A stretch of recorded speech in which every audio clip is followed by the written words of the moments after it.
One, two, one, two.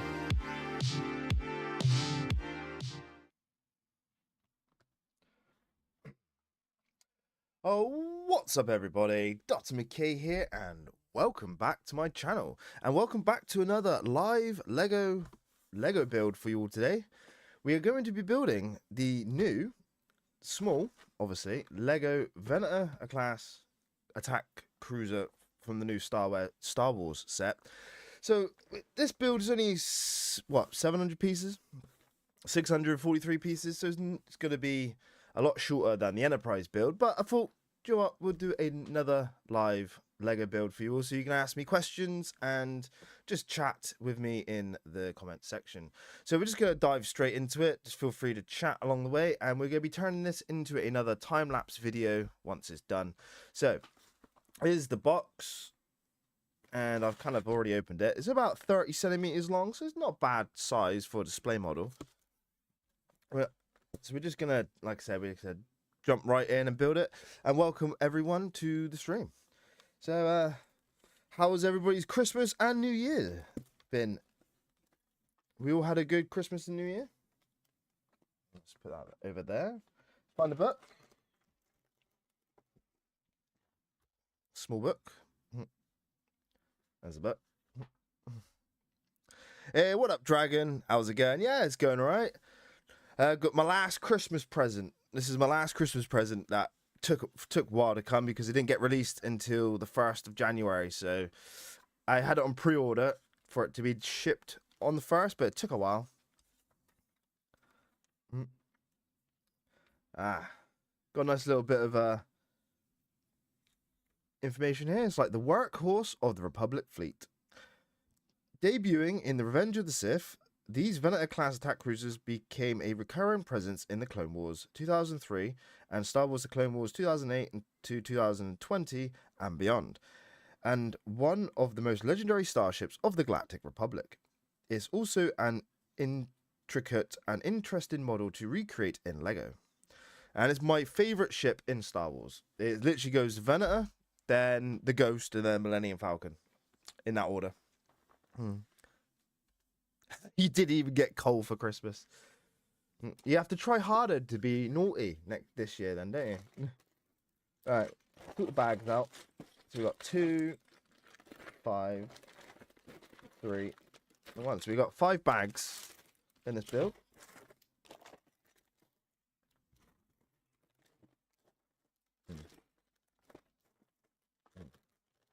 And we got a small little book.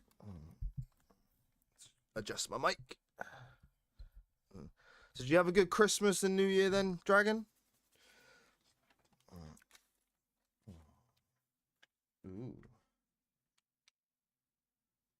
Oh, we got a little bit of history for the Venator here as well. I love the little details they put in these books. So it says the origin of Imperial might. The Venator class attack cruiser, originally built by Kuat Drive Yards as a Jedi cruiser, was a powerhouse of Republic naval engineering, measuring 1,137 meters long and 548 meters wide and 268 meters in height. It could support 7,400 crew with 2,000 troops and store 7,000 tons of cargo, with 2 years of provisions. Designed for versatility, it features dual bridges, the starboard for command and the port for starfighter operations, with capacity for over 400 starfighters. The Venator class served as both battleship and carrier. Its massive scale and hybrid capabilities made it essential in large-scale operations after the Republic's fall. No, there's a full stop there. After the Republic's fall, it was repurposed into the Imperial fleet. Its legacy echoed into the design of future Imperial-class Star Destroyers. I like that. Gotta love the information in this. Alright, so let's get down to building, guys, and feel free to ask me questions in the chat and just have a nice chat.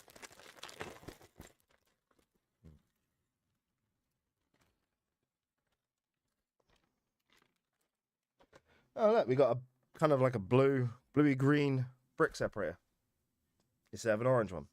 It's not like it is in the book.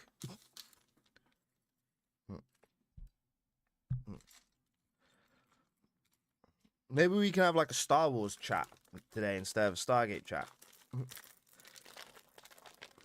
So, Dragon, what's your favorite Star Wars ship? We're on, if we're talking Star Wars today.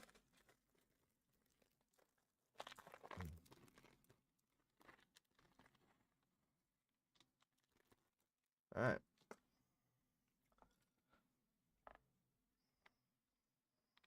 Well, page 1 done.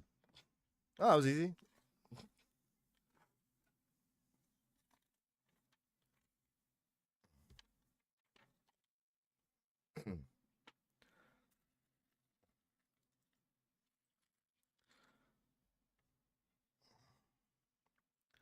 Do.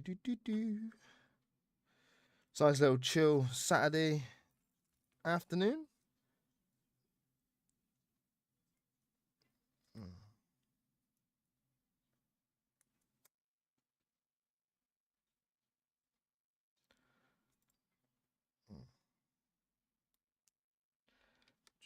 Do.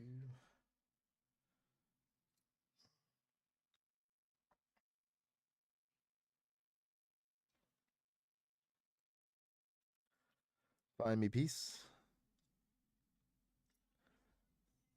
There it is.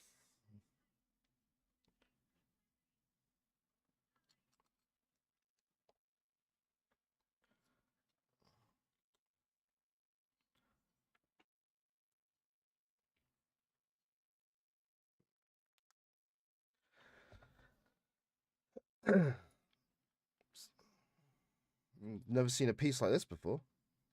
It's interesting. So how's everybody's day going? We having a good Saturday? Nice weekend? Where did you get that Deadless Class ship? I've been trying to find it, but I can't find it. I'd like to find one bigger though. You on about? Are you on about this one? This is the Eagle Moss one. It came from Master Replicas. So if you go onto Google and type in Master Replicas, and go onto their page and then type in Stargate, it brings up all different types of Stargate ships.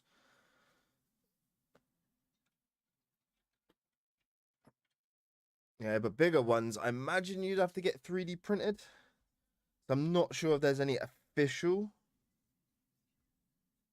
ones that are bigger.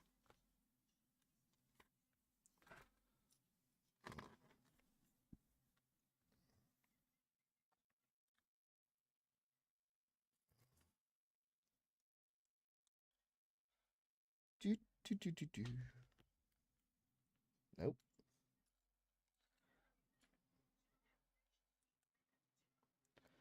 A lot of little pieces in this build. An X-wing and an E-wing probably. Ooh, god. Don't normally hear people talk about the E-wings. Oh, so they go in the. I was in the wrong place. So I was in the middle.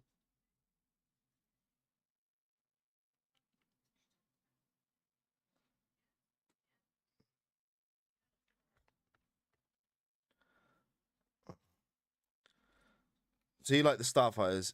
It's 8 a.m. here. Oh, you're here early in the morning. Well, thank you very much for joining. It is such an early time in the morning. Yeah. Right now it's just gone 10 past 1 in the afternoon. I thought we'd do a just after mid-morning stream for today's build.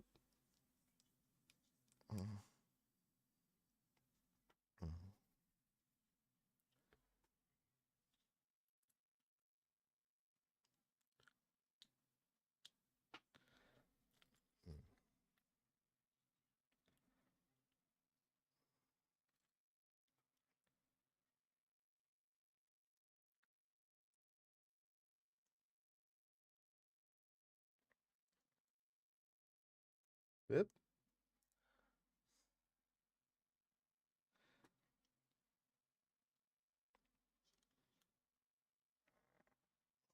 Feel like this is the engine section that I'm building right now.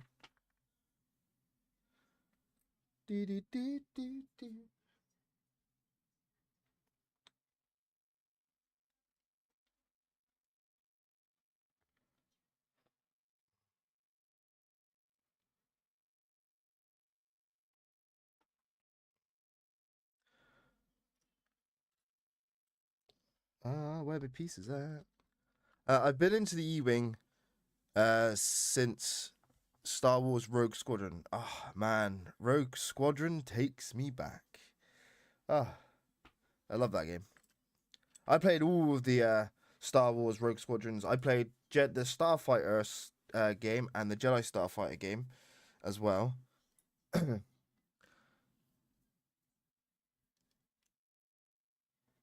What did you play Rogue Squadron on?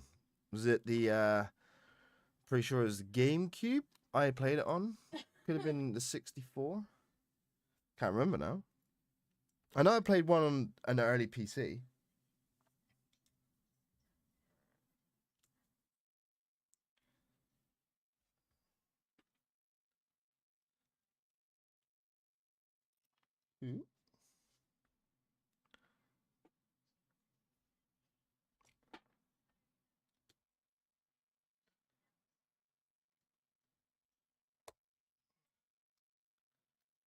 And that one goes through. Oh.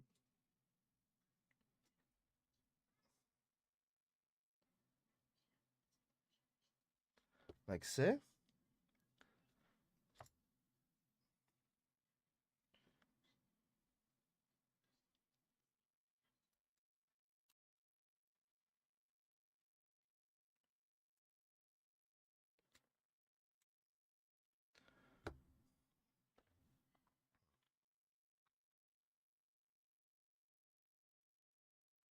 Rightio.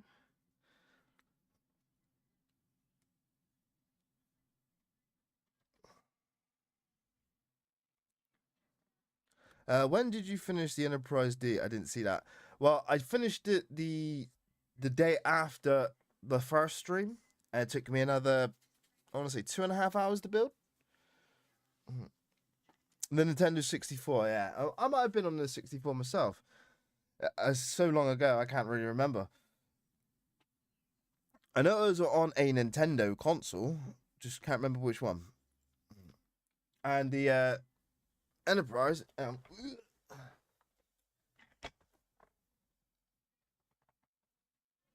Here's that one.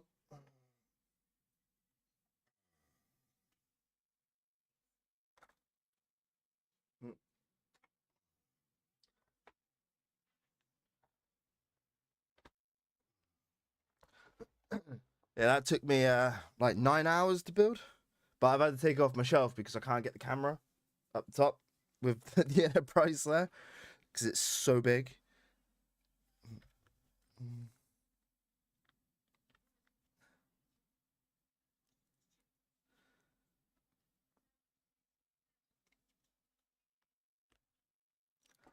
There's so many small pieces.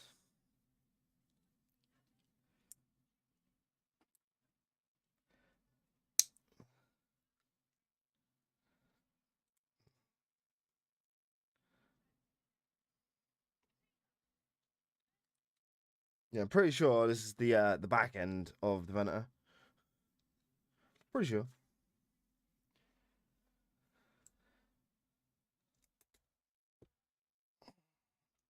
I don't know what it is. I just love the Venator.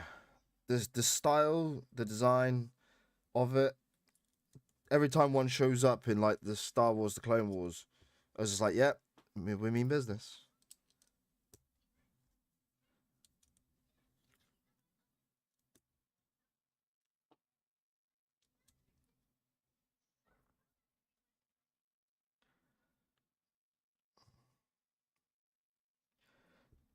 So is anybody here looking forward to the Mandalorian and Grogu film that's coming out this year? I'm quite looking forward to it, as I did really enjoy the Mandalorian. That's some good Star Wars there, in my opinion. Especially season 2. Whew, good season, Hans. Yes, I'm on the engine section here. So I gotta do. I'm confused. What I gotta do? So that one and that one. Okay, so that one.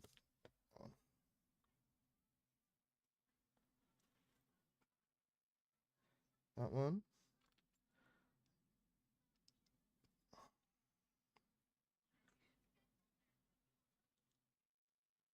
One. Ba, ba, ba.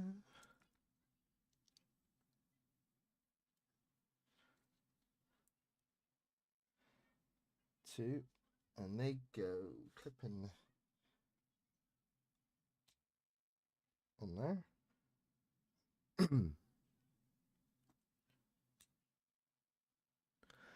GameCube was the last Nintendo I bought. I couldn't get into the Wii or anything after that. See, I've had the Wii and the Wii U and obviously the Nintendo Switch. But the GameCube was probably like peak Nintendo. Yeah, once it went to the Wii, it was kind of like mostly motion kind of controls rather than actual controller. Not to say it wasn't fun with the right game. Now, if you had the right game, it was more for like a family console, so something to play with like the parents back when I was a kid.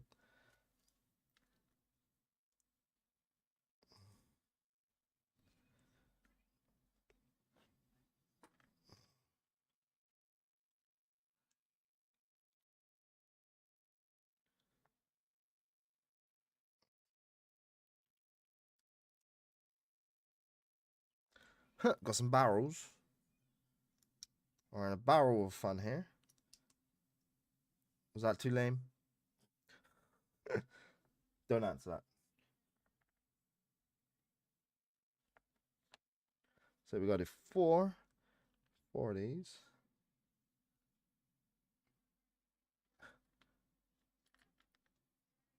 What's up, Neil? How's it going? 4 months till Mandalore and Grogu. Yes, I'm actually looking forward to it.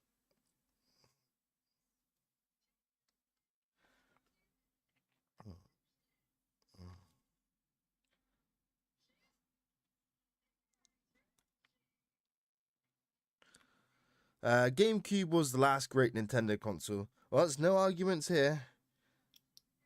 I would still have my GameCube if I didn't sell it. Yeah, I was a fool. I wanted a PlayStation, so I sold it.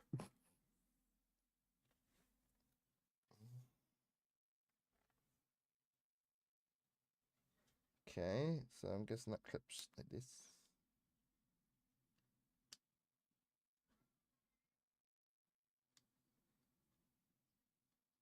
There we go. We're getting there with some engines. I think with my GameCube is I had the Game Boy adapter that went on the bottom of it. So I used to play my Pokemon games on the big TV. And as a kid, that was like blowing my mind, you know, because I spent years playing it on like a little handheld device just to be able to put it onto the TV. That was insane.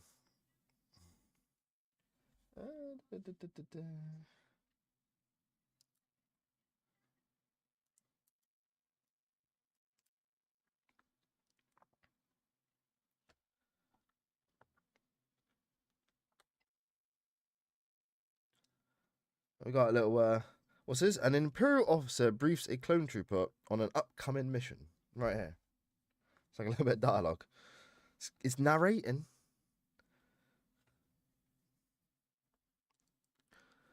It's good, Doc. Bright and early in my neck of the woods. Lol. I did the same thing for a PS2. Yeah, I did. I sold it for a PS2. Does that make me a sellout? I don't know. Thing is, I had my PS2. I still got my PS2. It's down there, under the desk.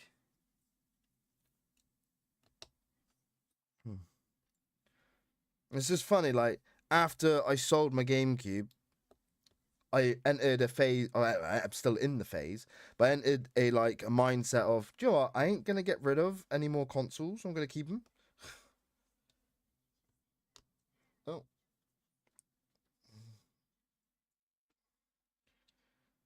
and to this day, I still got like all my consoles that I've bought after the GameCube.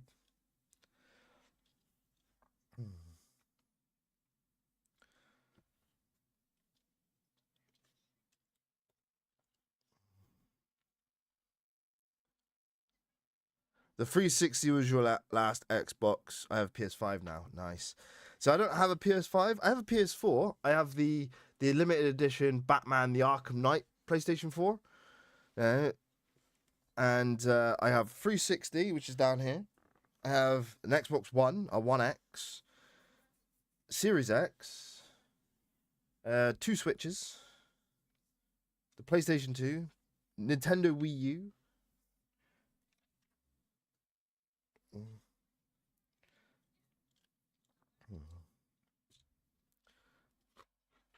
Obviously, the computer, which I play games on.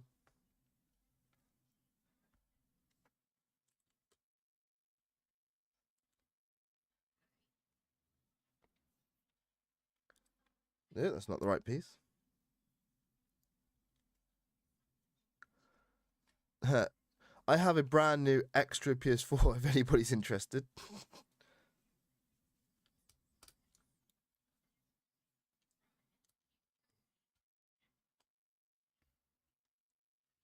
What is everybody's take though on this whole RAM situation for AI? Yeah, because I've been hearing loads of stuff online. It's very, very concerning. Yeah, and that's probably why the consoles have just gone up in price. I remember buying my Series X for like 400 quid, and now they're like close to £700. It's kind of boggling my mind. So we want 1, 2, 3, 4, 5. 5. So 3, 4, 5. Then we want a square. Then 4. 1, 2, 3, 4.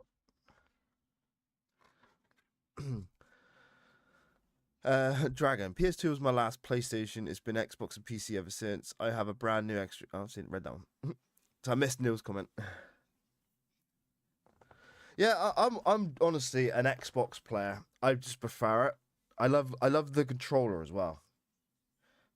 Yeah, for me the controller for the PlayStation is just PlayStation. Xbox is better than a PlayStation. If you get what I mean, like the ergonomics for my hand, it feels nicer.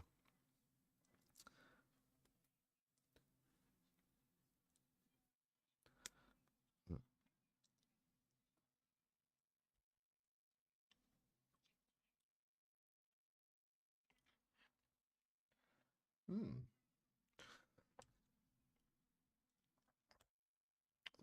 Do, do, do, do, do, do, do, do, do, do.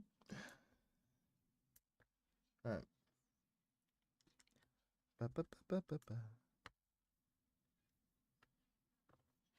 Almost down from the first bag, guys. It's not bad. I'm trying to work out what this is. Maybe the bottom?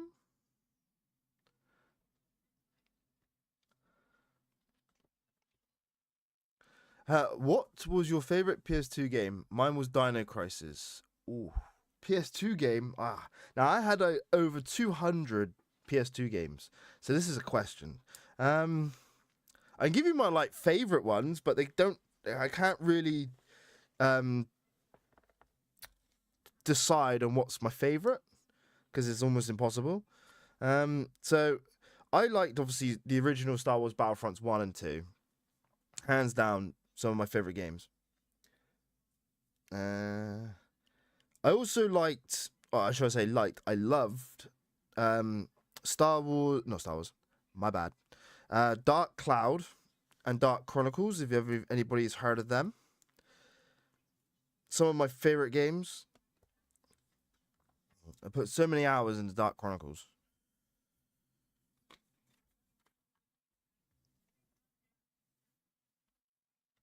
It seems like the same thing with graphics cards back when Bitcoin mining was big. It was the Xbox controller that did it for me as well. The PS3 controller did not feel right. Yes, like I said, I didn't have a PS3, but like I did play on one, and I don't know, I just didn't like it. And ever since playing on the Xbox 360, I was just like, no, you know what? I like this.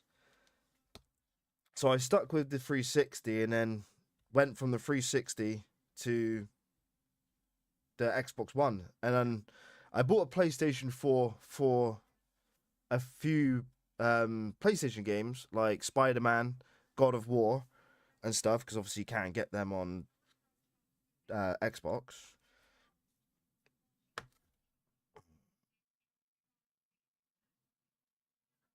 Okay.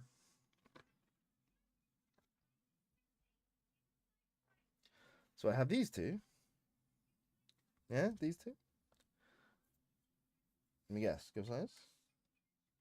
Yeah. Okay. So I'm guessing that's how long it's gonna be. So it's like this fair size, give or take.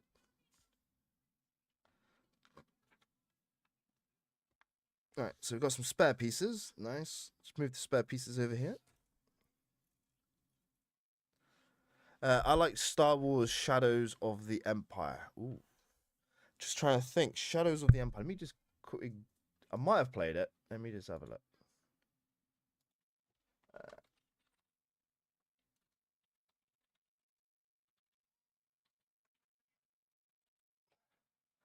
Shadows of the Empire. Ooh. That was on the Nintendo 64. Oh. No, I don't think I played that one.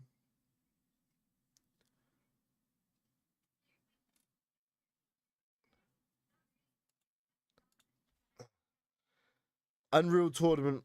I got a mate who loves Unreal Tournament.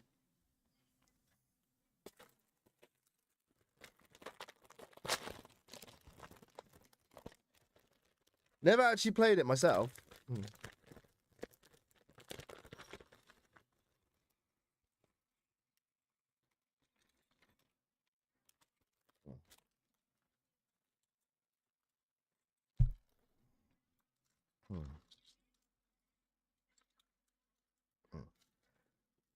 Yeah, there is quite a lot of variety of.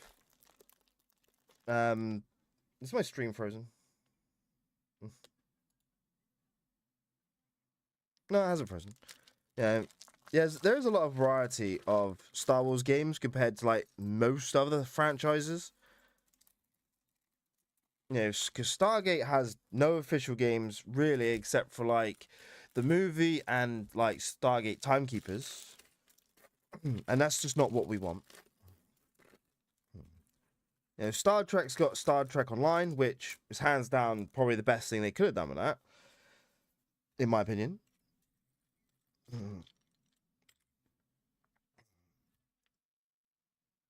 Yeah, and obviously Star Wars has just got games after games after games, various different genres and stuff.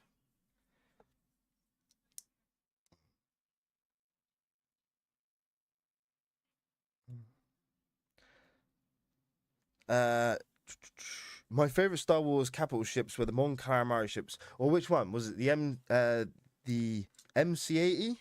Yeah, so the one that kind of looked like a triangle, or like Home One, so the long one. Because most Mon Calamari starships are all kind of different designs, aren't they? Because they're like the merchant fleet, if I believe, and they're all highly customizable. Because I like the MC-80s. It's like the triangular looking ones.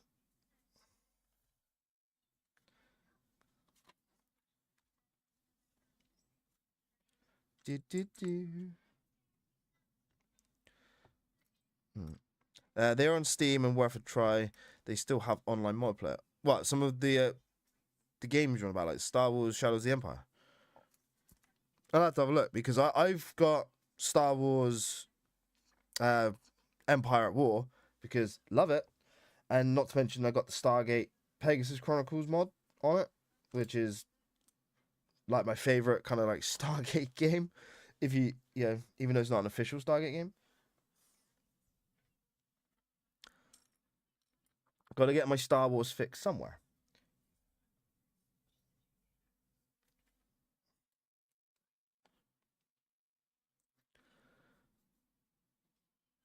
Uh, am I going to watch Star Trek Starfleet Academy? I'm guessing that's what you meant to say. Yes, I will. I will watch any and all Star Trek and any and all Star Wars because I can't make an opinion whether or not I like it unless I watch it.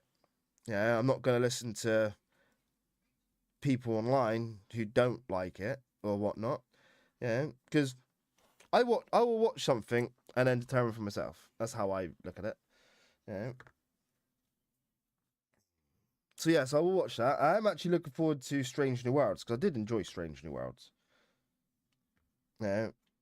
So that kind of went back to the episodic Star Wars, even though it did have a main story narrative it followed. It was quite interesting and it was weird, especially in that like the last episodes. But you know, I always give a show of a franchise I like a go at least once.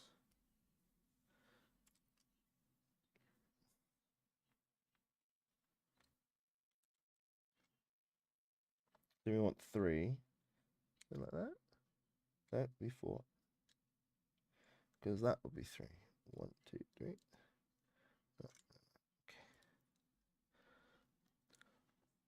Unreal. You're on about Unreal Tournament for multiplayer.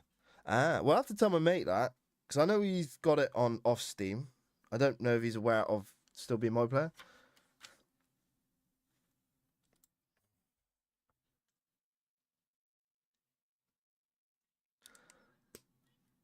It is next week. God, that's crept up quite quick. Kind of looking forward to, like I said, Strange New Worlds when that returns. But yeah, I'll check it out. Are you into Starfleet Academy Dragon, or are you not sure? What are your views on new Star Trek? That's generally the question. Like I said, I like Strange New Worlds. Discovery was not very good in its early seasons. Once it jumped to the future, it was alright. It started to become a bit better. It wasn't just focused on the one character.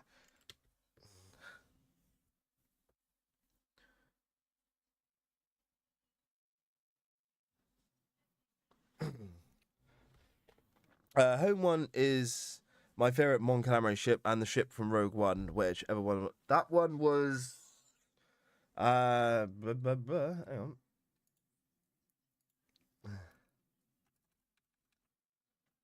Uh,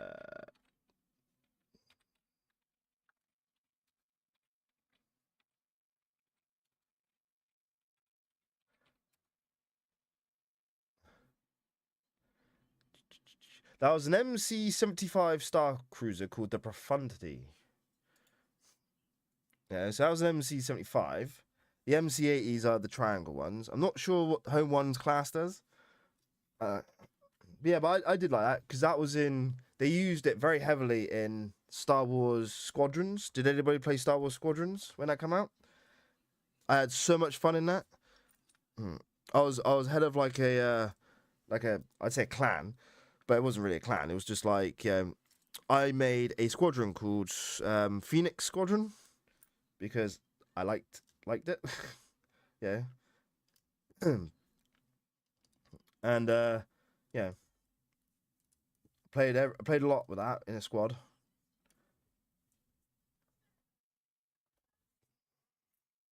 And you guys probably know where Phoenix Squadron comes from.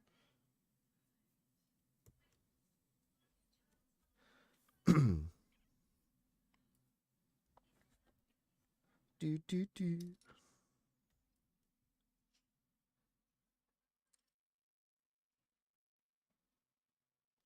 Where are you? There it is. All right.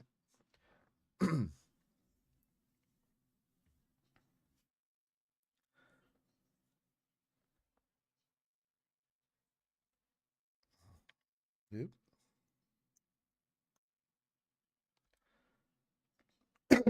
Excuse me.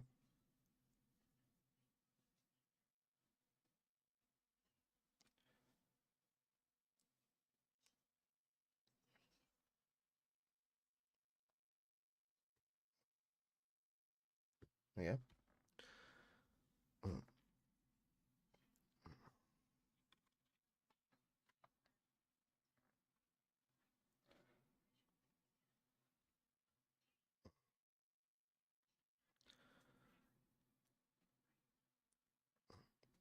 So Neil, do you have a favorite Star Wars ship? Mine's the Venator. and then it goes like the Ghost, and then the Millennium Falcon, because I'm simple.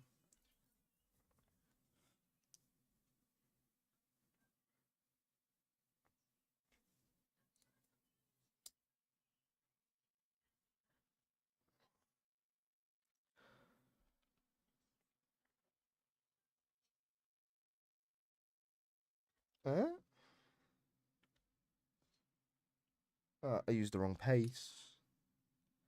That one, and then no, still used the wrong pace. I'm confused. Oh, it's a snot brick. The snot brick. That one.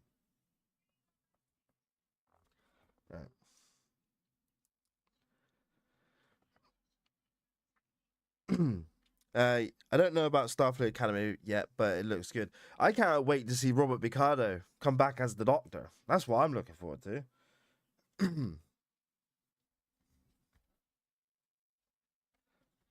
I'm quite excited for that.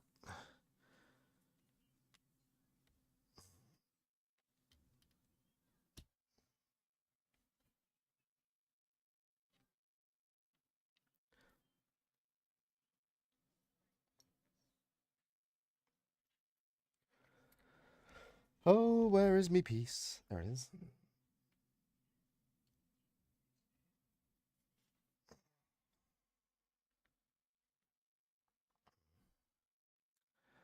Oh, yeah, I love the Ebon Hawk. The Ebon Hawk is nice.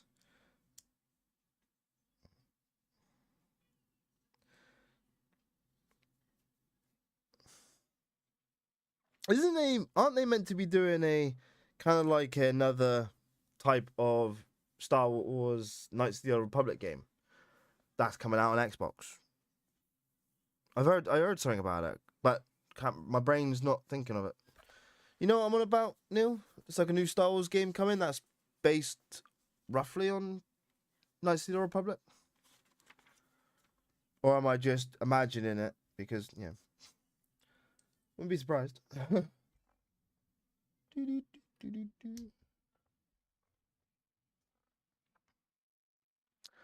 Is Robert supposed to be the real person in that, or is he still a hologram? No, he's a hologram.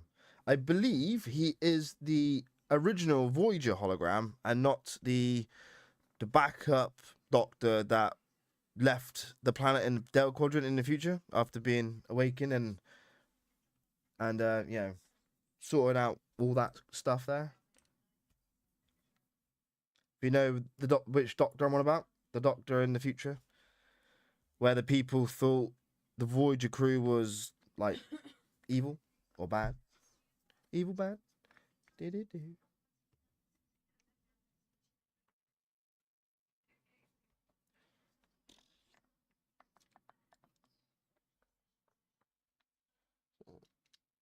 On there.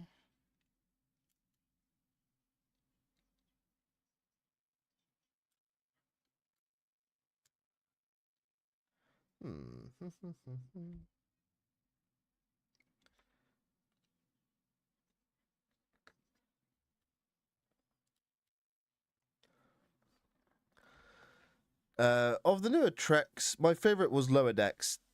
Tanya Newsom is the writer of Starfleet Academy. I loved Lower Decks. Did you watch the Lower Decks and Strange New World crossover, where Boimler and Mariner go over to like Strange New Worlds? It was brilliant. I loved it. I watched that episode multiple times.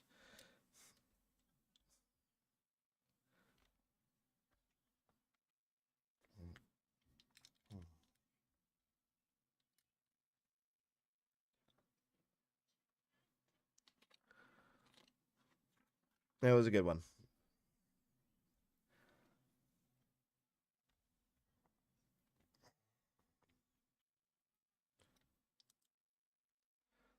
I also like the fact as well in Lower Decks you had like Riker and the Titan appear a few times.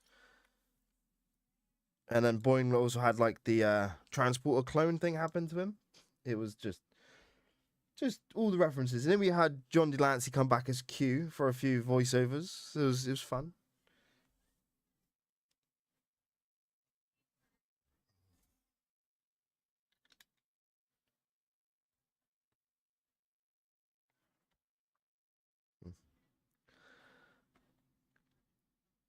Yes, I think they are, but I don't know what it'll be about. They finished Revan's story, the Old Republic MMO. They've also did Mutra's Circus 32. Yeah. And yes, I also like the Razor Crest. And we are getting that back in the Mandalorian Grogu, but it's not going to be the same one, I don't think, because that was absolutely wrecked by Moff Gideon's light cruiser, I believe. Was it Moff Gideon that destroyed it?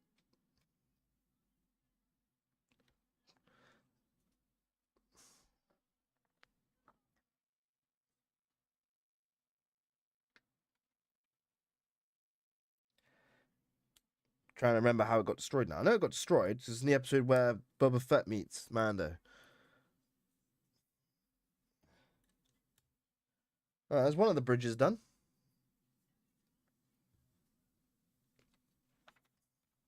And now we spin. You'll spin me right round. Yep.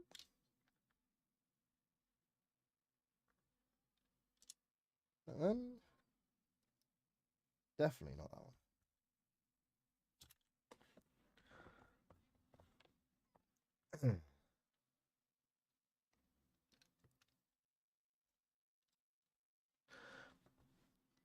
Yes, I did see the crossover. Yeah, Moff Gideon destroyed. Right, yep. I said my brain's working.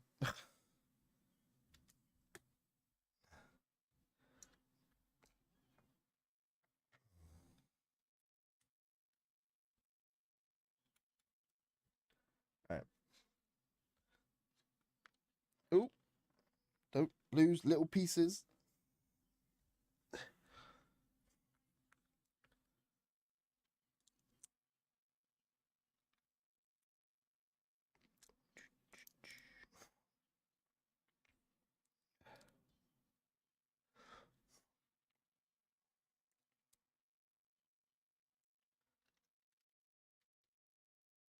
Right.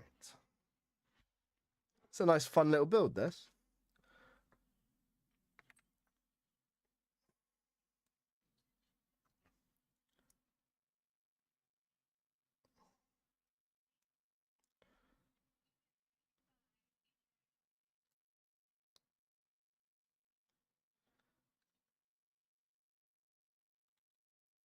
They're the bridges, if you can see that.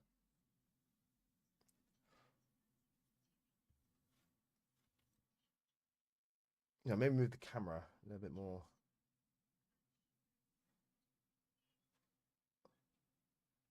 To the right, but there you go. Might be easy to see.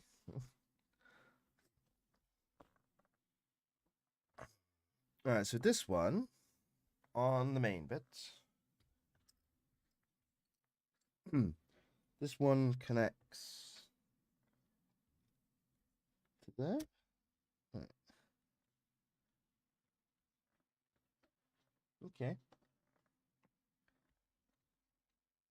And to there. Ooh, I like that shape. Shape's quite nice already. Kind of like how they've done that.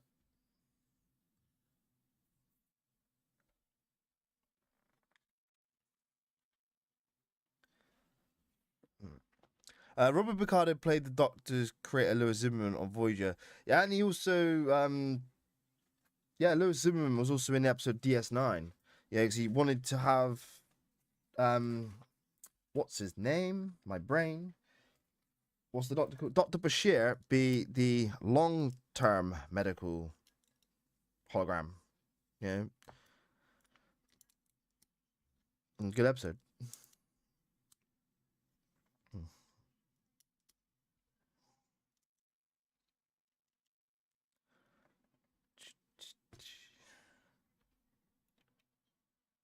Why is that only held on by two studs?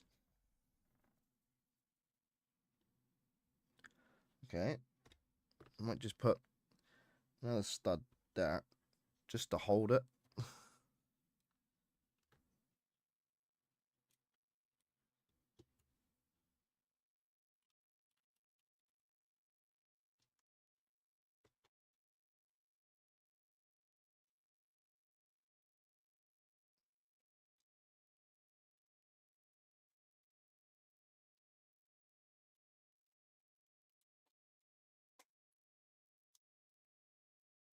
That's better. Well, that's the main hangar bay. All right, bag number 3, guys. We're just come up to halfway.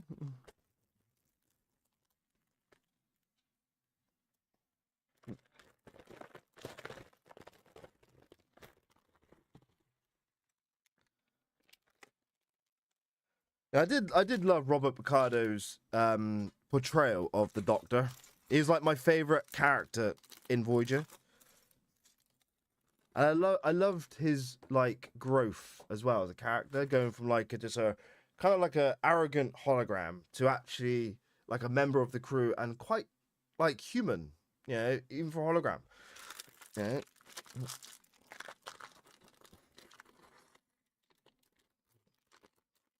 Yeah, so it'd be nice to catch up with the Doctor, you know, in the future. Yeah, because he ain't gonna die. He's a hologram.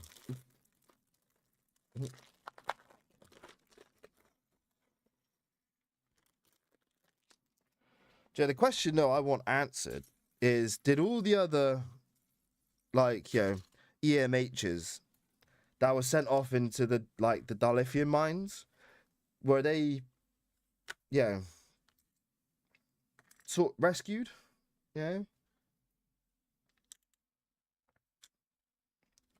yeah, when the Doctor fought for rights. It's an interesting question.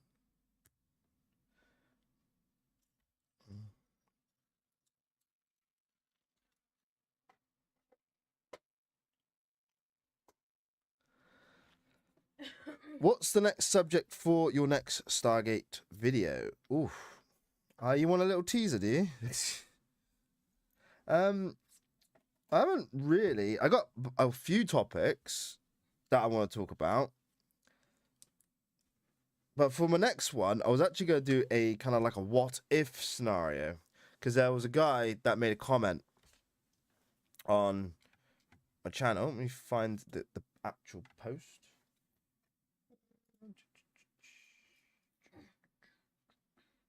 Where is it? Someone called Ethan Spazinia. We had a conversation about a what if scenario for if the Lantians won the war against the Wraith. And I got quite into it, so I put it in like a list of video topics. You know, so I'm thinking about doing that on next.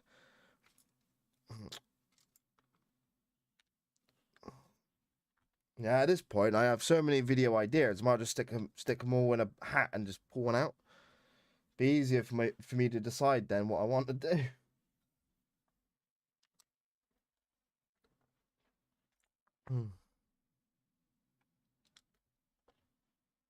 But that's the wrong piece. No. No. No. No. Oh, it's just a flat piece. Flat piece. There it is. Yep.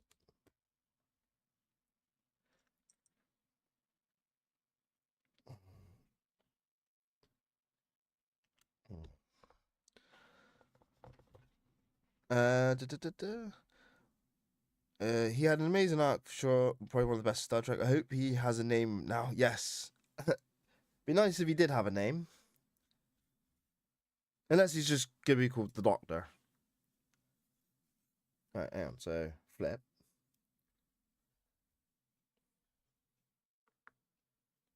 Okay. So this one there. That one there.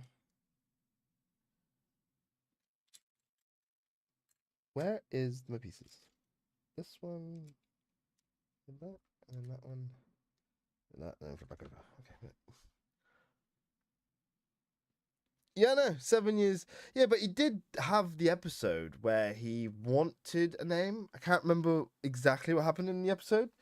I think it was one where he had a family, or might be near or around the episode where he made himself a family that he wanted to name a name. But in the end, he just decided to, because it was with 7 of 9, I'm pretty sure. that they were talking about it. It's been a moment since I've watched Voyager.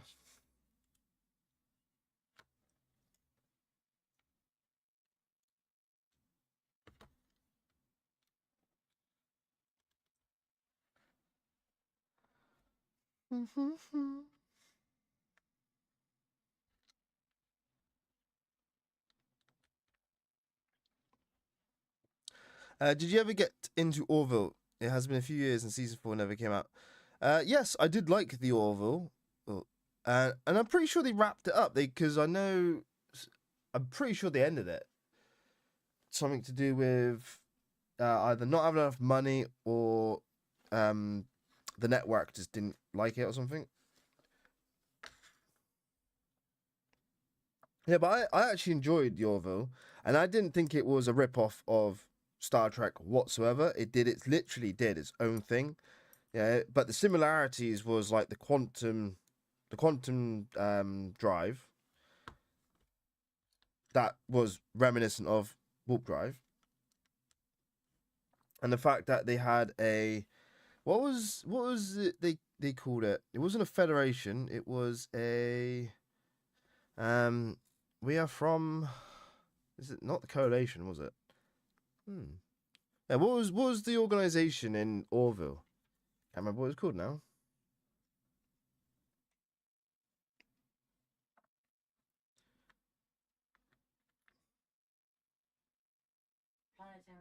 The Planetary Union. Thank you, Christine. In the background there. Yeah, the Planetary Union, and I thought it was really great. Yeah, they just went off and did their own thing, and I enjoyed it.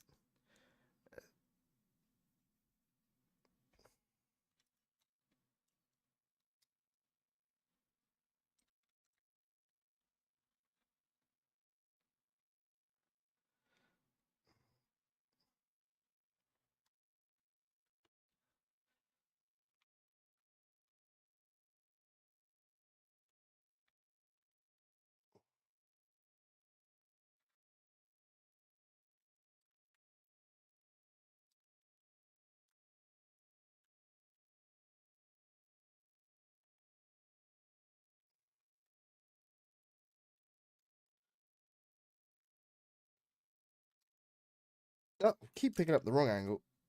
Give me the right angle. This one.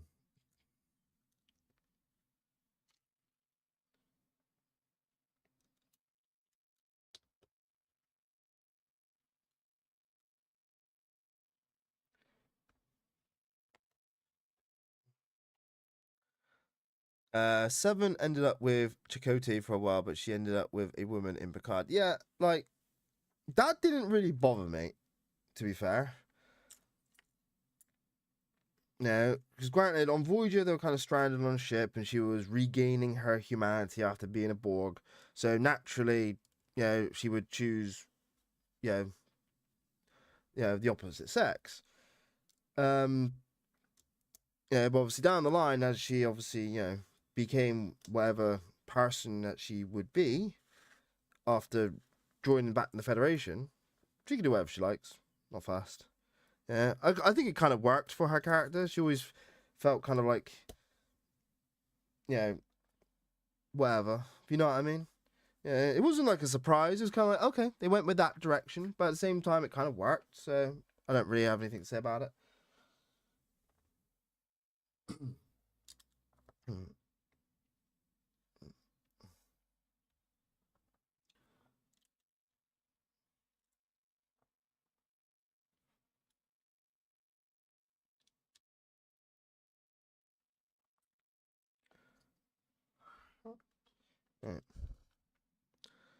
What did you think of Picard anyway? I think the first season was not done very well.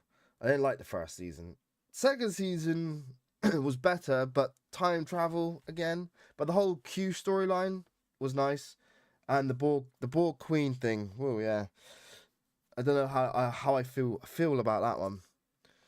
Yeah, especially with them in the future with a different Borg kind of collective from that woman. Like, it was that bad, I blocked it from my brain. But, like, season 3 was epic. I loved season 3. Now, that was some good Star Trek. Yeah, they should have did that for the first season, honestly. in my humble opinion.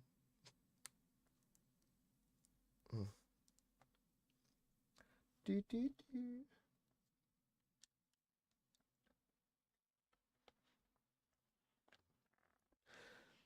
I need to get on my PC and type faster with PC than my phone. Yeah, I'm a bit like that on my phone. My phone, I have sausage thumbs, so I double press buttons, and then I don't look at what I've written before I send it, and it's just incoherent. Sometimes like how I speak. Okay, that was just one underside.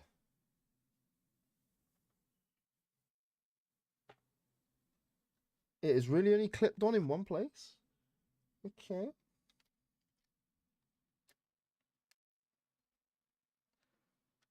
We're getting there.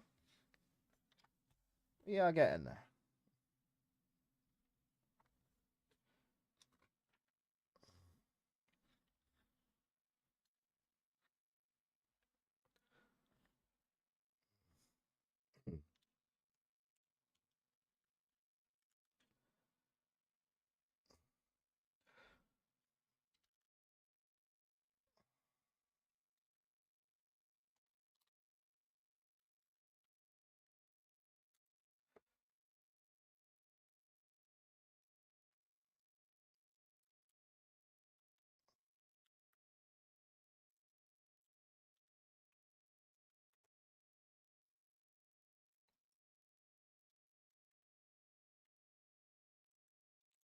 Might have a quick, well, not a quick, but I might have a cigarette break in a moment. Once I get through this pile.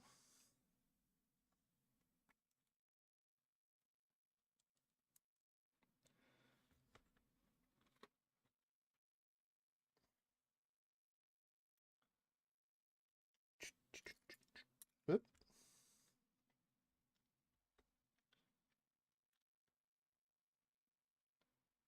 98, 99. We're on almost at number 100.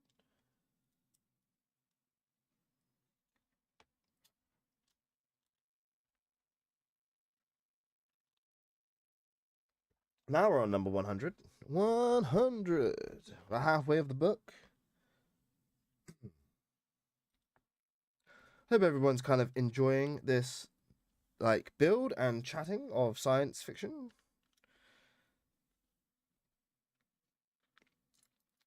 I find it fun.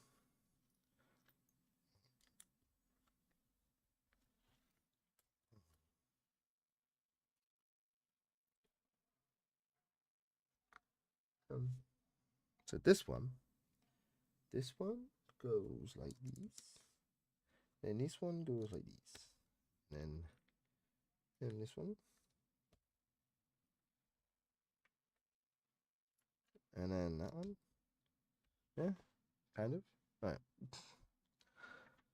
right. I wish they did movies and new series for something other than TNG, something like DS9 or Enterprise. See, now, I'm not sure if it's confirmed, but I know Scott Bakula, the guy who played Archer in Enterprise, right? He may or may not be doing a Stargate show where he is the president of the United Federation of Planets. Yeah, and it'll be set around him as president.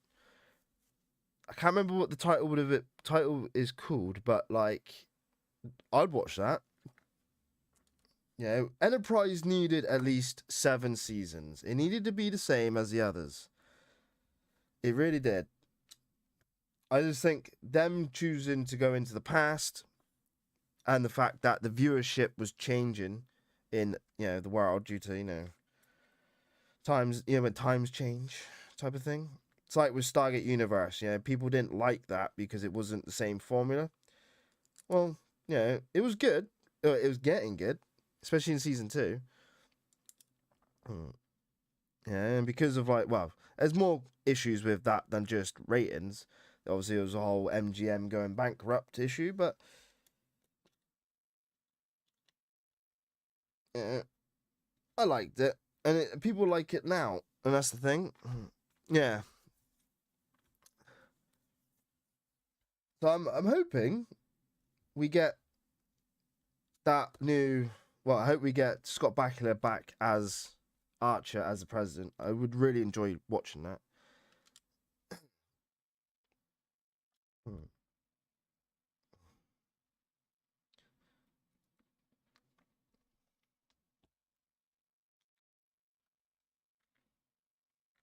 It's just a shame that Trip wouldn't be able to make a cameo because he did, which is a shame.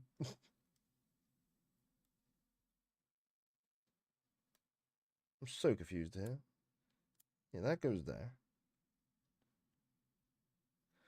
Okay. Right.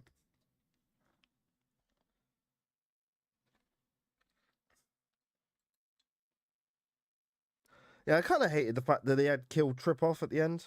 Did not like that.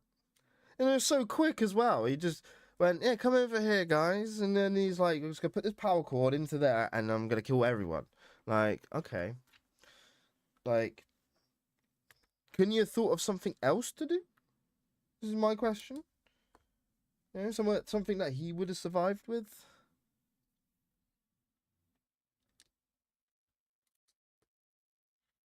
Given that his character arc and character importance, his death was rather meaningless. Even though he did save Archer, it just didn't sit right with me.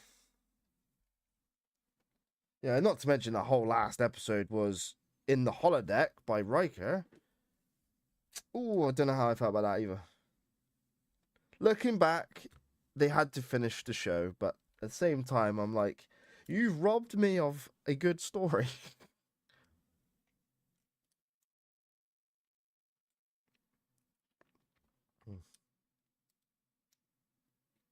Yeah, I just don't know.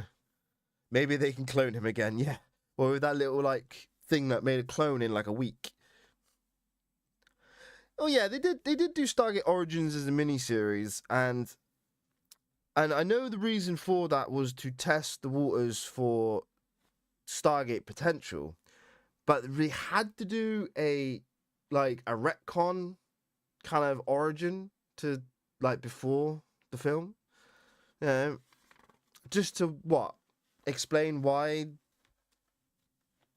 I don't know, the whole thing was kind of wiped from the memory, but just given like an inkling to come back one day to fight Ra. It was, I don't know. Mm. Yeah, this is why they have to get it right in the new Stargate TV show when they come out. Yeah, I am a little nervous for it. As a fan of Stargate, I don't want them to ruin anything, but at the same time, it's being helmed by the creators of what we've got before. So I have faith in their ability to tell their own story, because as it is their own story. My worry is what the Stargate fan base will do. Yeah, social media is a big thing nowadays, and a loud enough voice of negativity could ruin it. But Stargate fans are a little different than say Star Wars fans. That I will admit. Yeah, we are a different bunch. Yeah, still capable of saying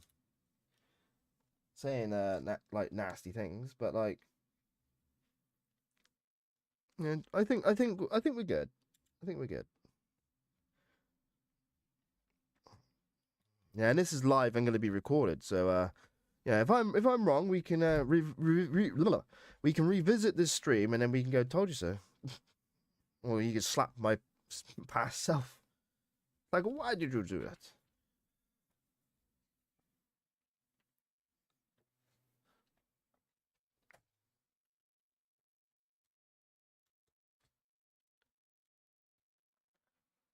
season 4 tucked. I think it means sucked.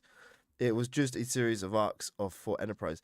Yeah, series 4 though could have been different season arcs. Yeah, you could have had like the whole Earth Romulan War, the formation of the coalition of planets that leads into the Federation, the whole like organizing everybody to work together. Yeah, it could have been a thing, but no.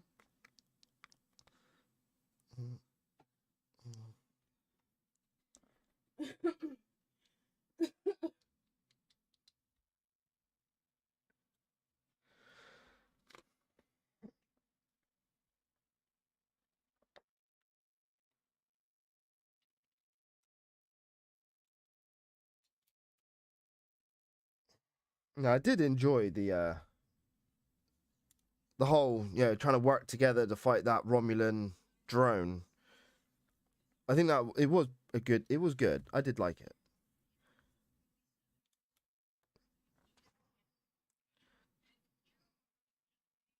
Yeah, and the whole the Vulcan issue as well with the what do you call it?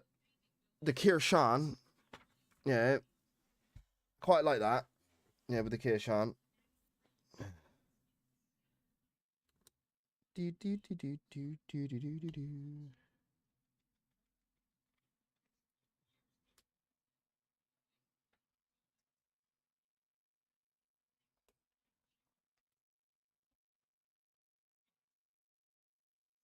Okay. And that clips onto what exactly?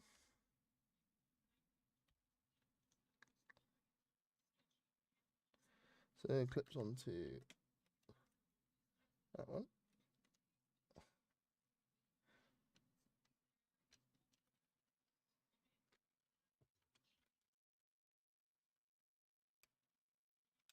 All right.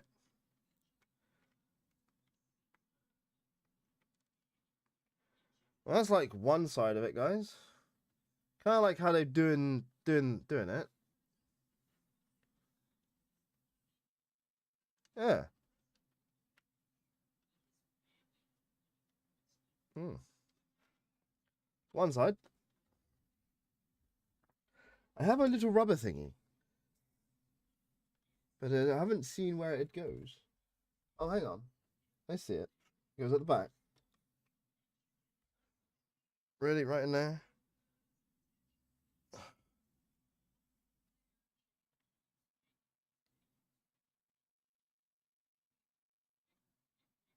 Right, okay, a little rubber thingy goes right there in the back.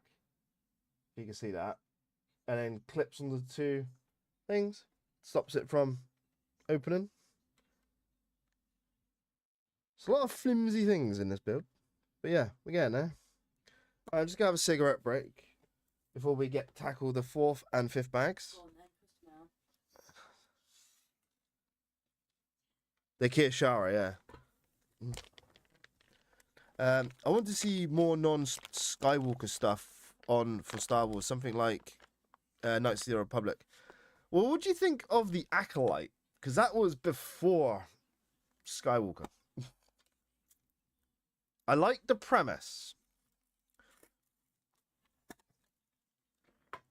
The premise was good. The storyline was, yeah. The storyline could have been something else, and they were doing a lot better. Yeah. Then we had like the Darth Plagueis kind of like Easter egg near the end. Yeah, with him hiding in the darkness. I think that was Darth Plagueis. Almost pretty sure. Yeah, don't get me wrong. I watched it because, like I said, I watch everything, and I enjoyed moments. Yeah, I enjoyed moments. I didn't enjoy the story. The story wasn't.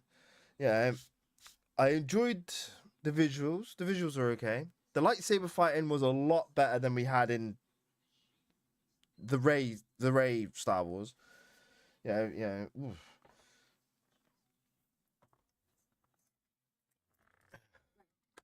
Oh, eh. I'll roll myself another one. Yeah, it had its good bits and its bad bits. That's all I will say. Yeah.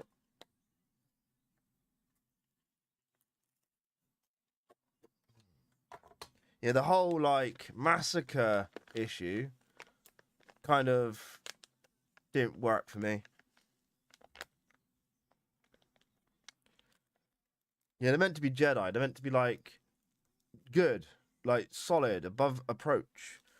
Yeah, in terms of like their values, and they just massacre these witches, being extremely like force xenophobic. Yeah, can confirm it was Plagueis, right?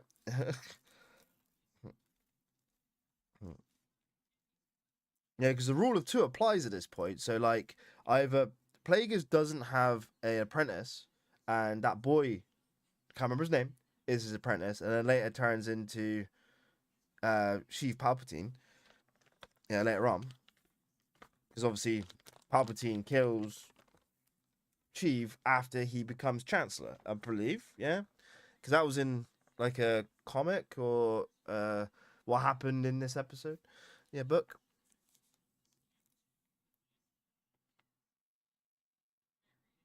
Shouldn't have, it might have been. I don't know. Because like Darth Plagueis was not human, so he could probably live for a long time. And using the dark side, he could probably live for even longer. Because the whole issue with Darth Plagueis is that he wanted to cheat death, and he meddled with the Force, and then the Force made Anakin to kind of balance it out because of the dark Force magic that was going on. It gets very confusing before episode 1 in the timeline. Yeah, you kind of need to like, you know, dive into it and get actual timeline points. Right.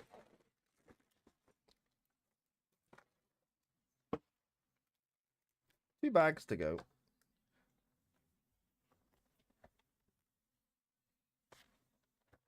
Yeah, I have this one as well, the acclimator. So having the two together would be nice. Get a little fleet together.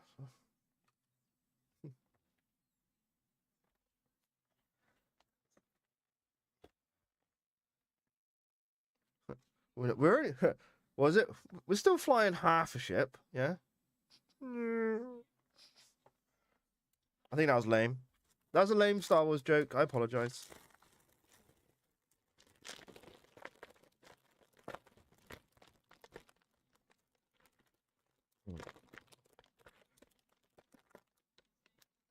Yes. So Neil has a point. So Plagueis was the guy in the shadows. I'm pretty sure. All right. So if Tenebrous was still alive, then Plagueis is looking for an apprentice to then overthrow Tenebrous. Yeah, because that's about the right in the timeline. Yeah, because obviously after Plagueis kills Tenebrous, Plagueis then down the line gets Sheev, and then Sheev then kills Plagueis. Yeah, the whole Sith rule of two is weird.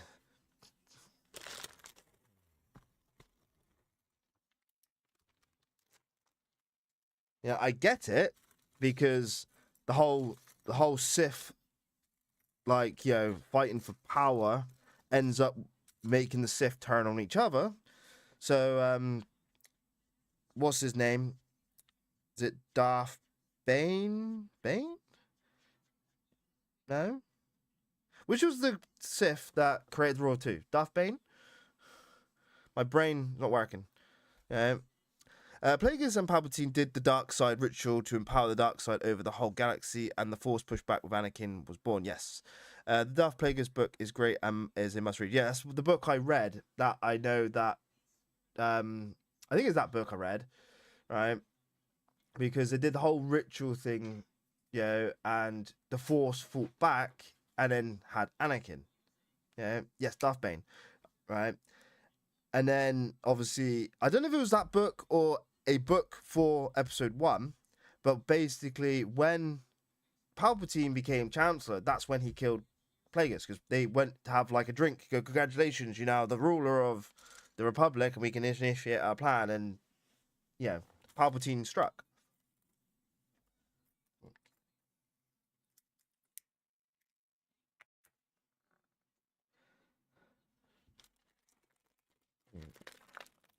I do love Star Wars as well. Yeah. And it's quite fitting that we are talking about Star Wars while building a Star Wars ship. Yeah.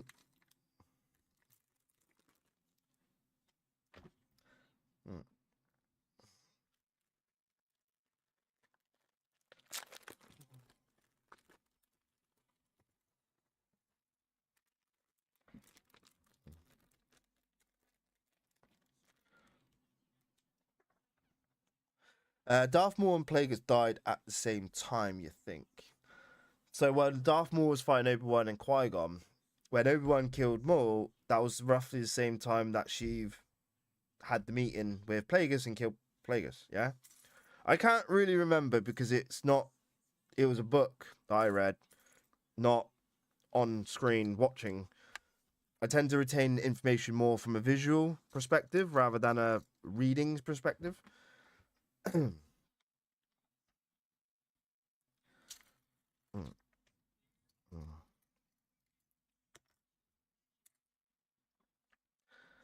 The thing I hate about lightsabers now, especially in Ahsoka, is that you can survive lightsaber strikes now, and unless you are a droid, you can't be dismembered. Yeah, I kind of agree, but also disagree. I think it's on how you strike the enemy. Now, if you strike it as a glancing blow, then you just slicing into them rather than dismembering them. You know, and I think if you do a stab, like a poke, you know, like Darth Maul poked Qui-Gon's major organs and kind of he died. You know, whereas Sabine, when she got stabbed by the young, like white-haired girl, I can't remember her name, it was more in the stomach, maybe missing some organs. You know, I reckon if she didn't get medical help, she probably would have died. You know, I think it depends. Yeah, lightsabers are a funny thing, you know. And I think it depends on who's wielding them as well. If you're inexperienced, yeah, you might not be able to do the killing blow. Yeah.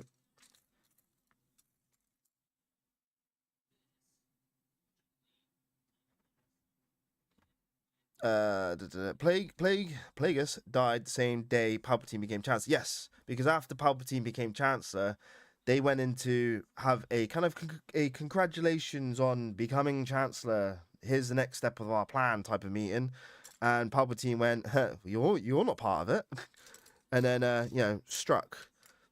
I believe, yeah, that's what my brain's remembering. Where is the piece I want? I want the piece. This one, not that one. This one.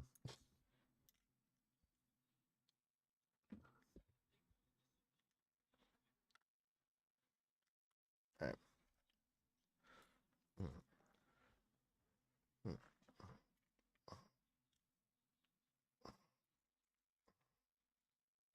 And I think as well, it's more for like storytelling and plot point on reasons why some people don't die from lightsabers now.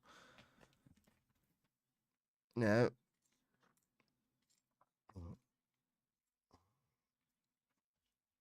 Yeah, because if you kill off your like main character with a lightsaber fight, yeah, if you're using lightsabers but you want to have it kind of have some stakes, yeah, you're gonna need to have them get injured by the lightsaber and not necessarily get killed by it.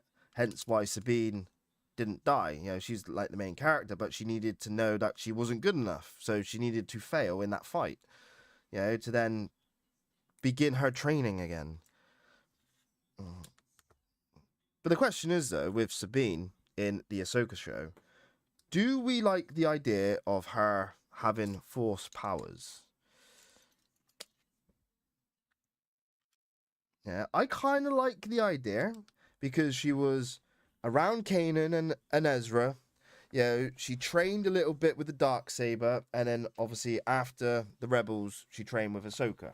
So, and obviously everyone has the Force within them. It's just depending on how many Metachlorians you have on whether or not you can then channel the Force to be used through them.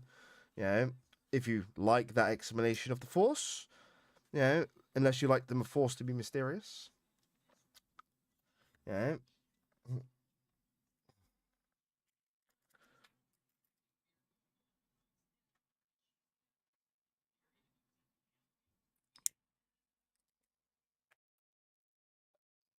So yeah, yes, Neil. Plagueis got drunk celebrating Palpatine's victory and passed out. Then Palps force lightning his respirator. Yeah, yeah, that sounds about right. Like I said, I remember in my brain that I read that after he became Chancellor, they went and celebrated, and then not sure. My brain's not remembering how Palpatine killed Plagueis, but you just said it there, so.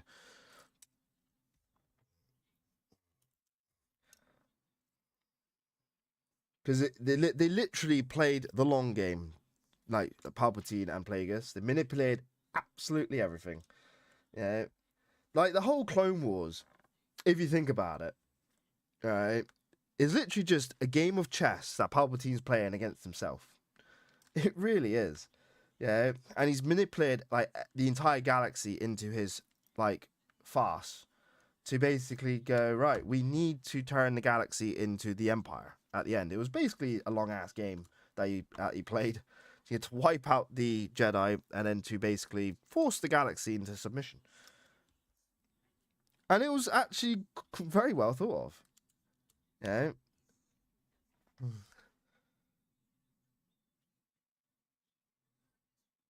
So Palpatine shouldn't have been born yet for more than 100 years in the time of Acolyte. Yes, but we're not saying that Palpatine was in Acolyte. We're saying that Plagueis was. So, and then obviously over time, I think if Acolyte went on for another season, it would have been maybe more explored. But like, Plagueis was looking for an apprentice at that time, wasn't he? Yeah.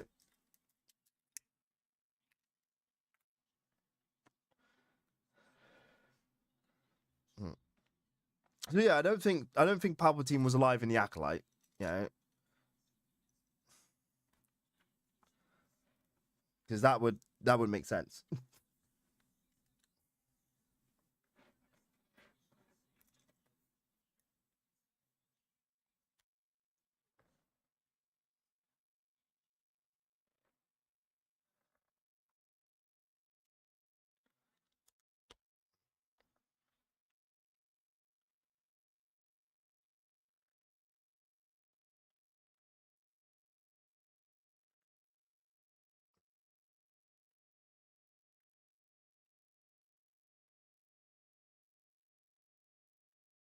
I just find it absolutely funny though that the whole time the Clone Wars was going on and the Jedi Council, say Mace Windu and Yoda and maybe Plo Koon and Kiari Mundi had meetings with Palpatine. They never once suspected, you know. And even if they did suspect something, later on, by then it was too late.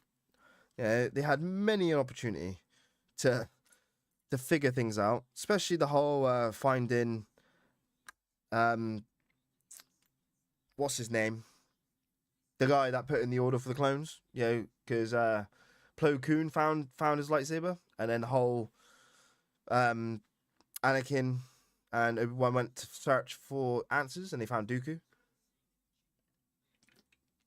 What's his name? Can't remember his name. The name is eluding me.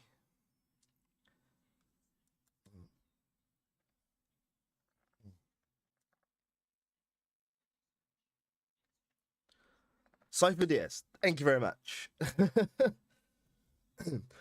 and it's funny as well because Count Dooku, basically in episode 2, literally told Obi-Wan Kenobi the entire truth, saying, the Republic is under the control of the Sith Lord. Yeah. And Obi-Wan's like, I don't believe you. So uncivilized.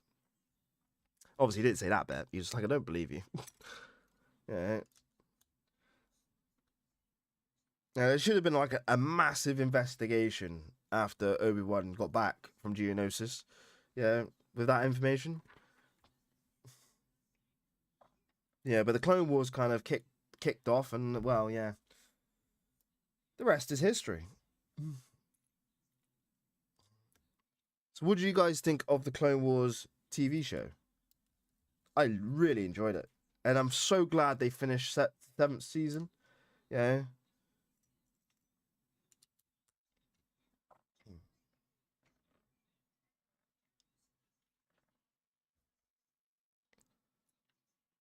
Uh,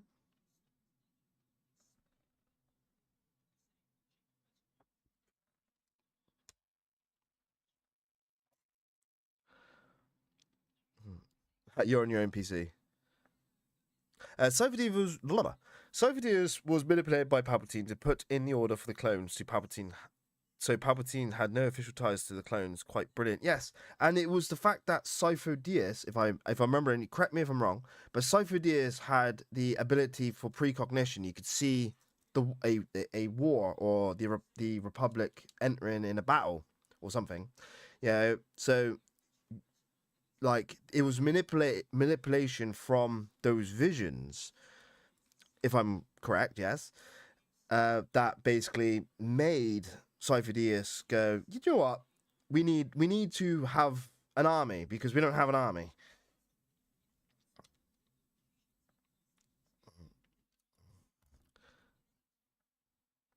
Yeah, Clone Wars and Bad Batch are good. Did you watch the what do you call it? The prequel ones of the animated, so like where it shows Count Dooku as a young guy, and then shows him fighting Yaddle and killing Yaddle in front of Palpatine. Yeah, as like a little bit of a backstory, because you actually saw like the results of when Qui-Gon died, and that's what I think made Dooku snap. I'm not quite sure. Yeah, but then obviously Yaddle then followed Dooku and then encountered Palpatine as Darth Sidious, and then Darth Sidious is like, do it, kill her. Yeah, and then Dooku killed Yaddle. I quite like that. Can't remember what it's called. Then you also have the ones with Asajj Ventress. Tales of the Empire. Yes. Yeah, they were good. I like them.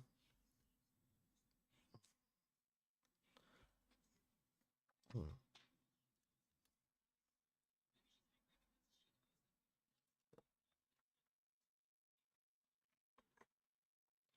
All right. Do, do, do.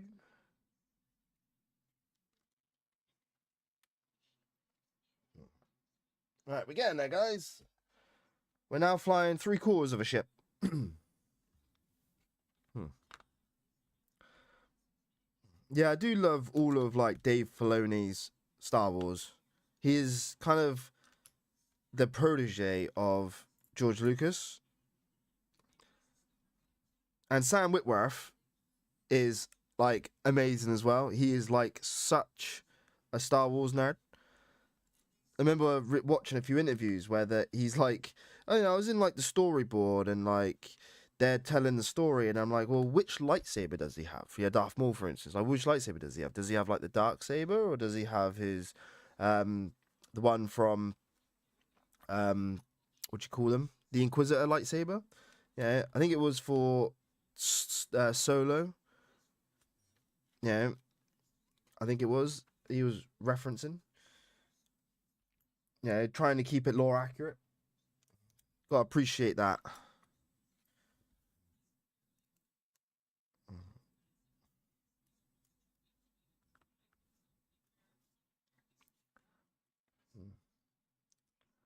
Oh, that's the wrong one. I need the pieces. Nope. Yep. That one.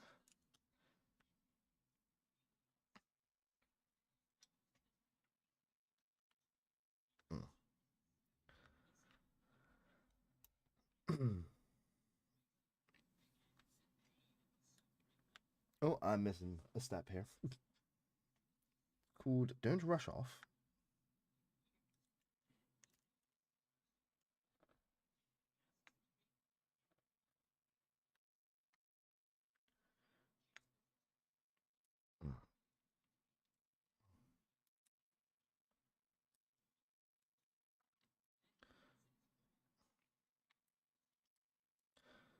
Yeah, definitely.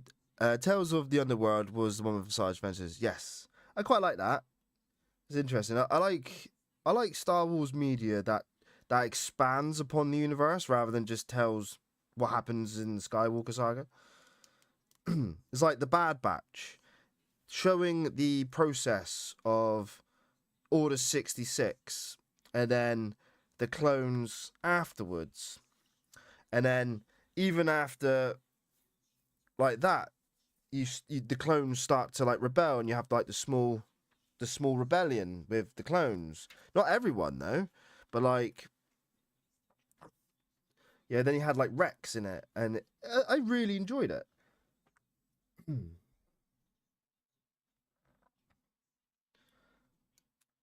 Yeah, kind of sad though when Tech dies. I was not expecting Tech to die.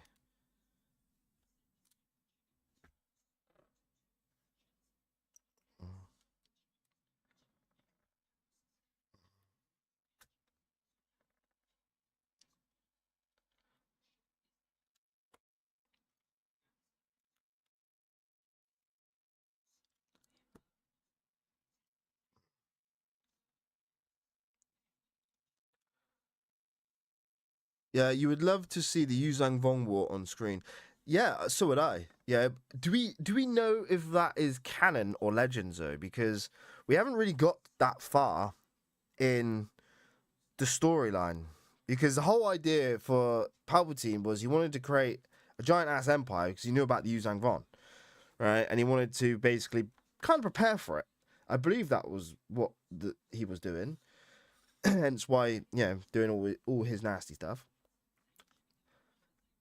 Because I remember there was going to be an episode in the Clone Wars that dealt with the Yuzhang Vong and um, what's his name? The blue guy.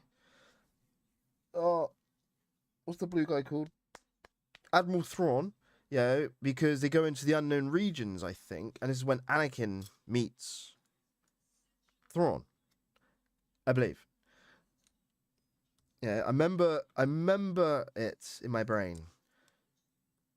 But there's so much in my brain I can't remember if it's accurate. You know what I mean?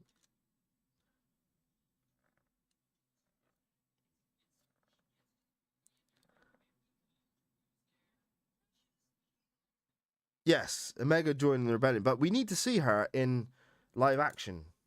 And I thought we were going to see her in um, Andor. Now, who here liked Andor? Now, that was some good quality Star Wars. I did love Andor.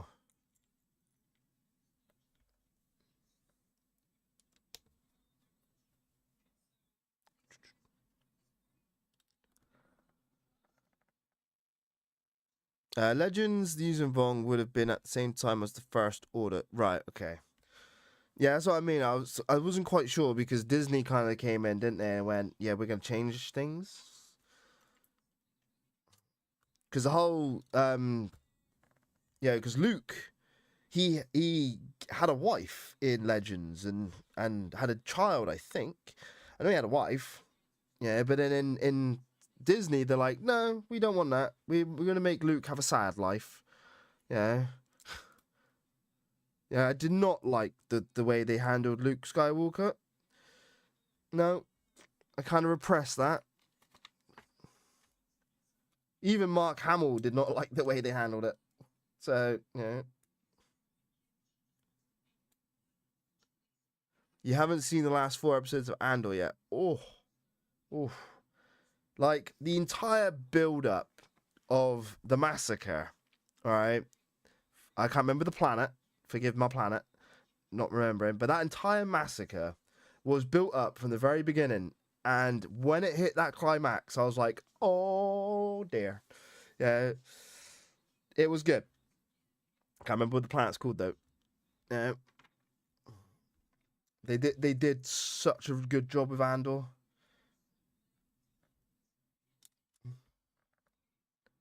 Yes, Mara Jade was badass. That was Luke's wife. Yeah. Hmm.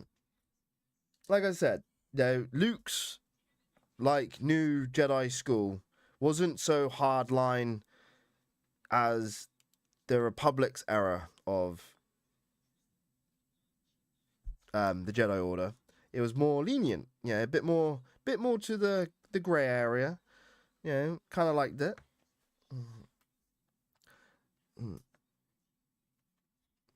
Mara Jade and Ben Skywalker, but in canon it's Ben Solo, aka Kylo Ren. Yes, like I said, Disney ruined it.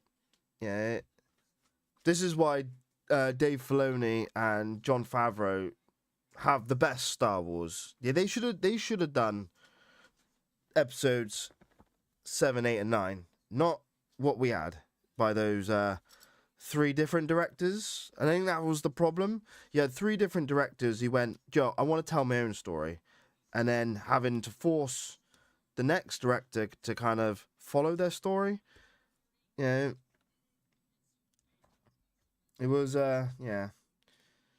wasn't the greatest thing.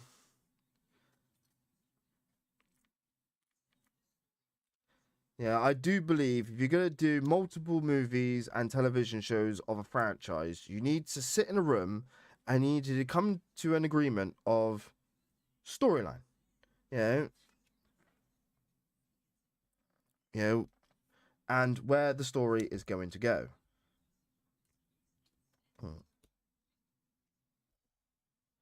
Yeah, don't just make it up as you go from each movie.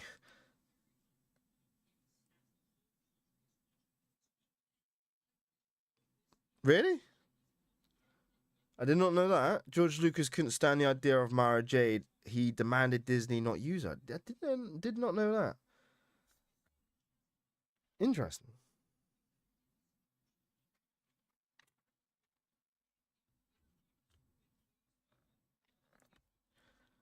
Yeah, see, learn something new every day. What am I doing? That's wrong. Focus up.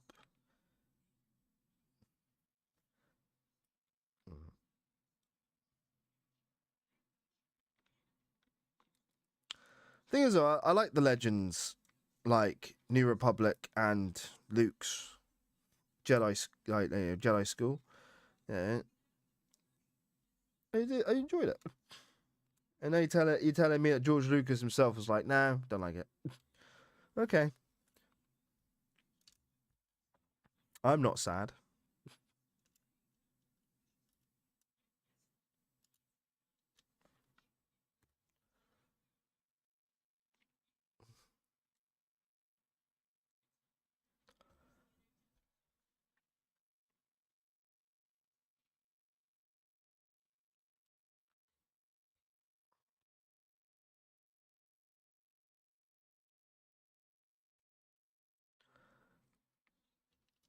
Thanks. Almost there, guys.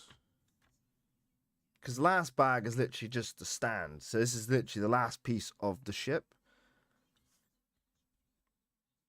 It's been quite a nice build, actually. Find the right piece. I saw an interview with Lucas, and when the interviewer mentioned Mara Jade, he walked out the interview. Oh, okay. Thing is, did George Lucas create Mara Jade in the Legends stories, or was it handed off to someone else? And then he was like, "What are you doing with my universe? Don't like it." Yeah.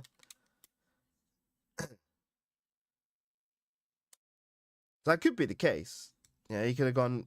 Someone else do the Legends stuff.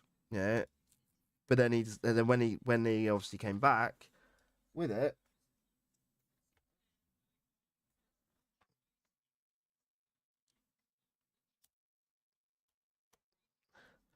he was like, "No, I don't like it," but it was too late.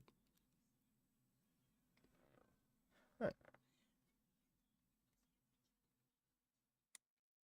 It's a shame these cannons don't swivel.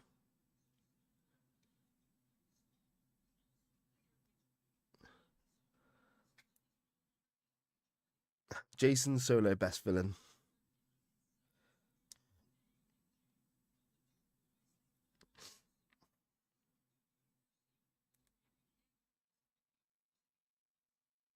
All right. Okay. So this one goes in here. So we click in here. Where we go in here, and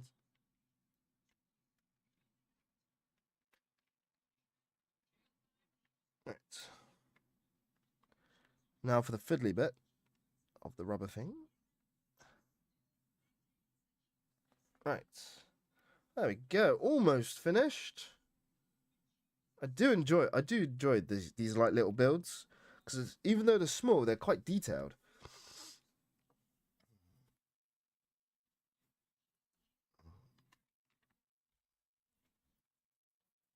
Right. So we need to go like that. Jason Solo becoming Darth Cadius was good. See, I can't remember too much of that. Most of the Legend stuff I read long ago. Yeah, that's right. So these go where?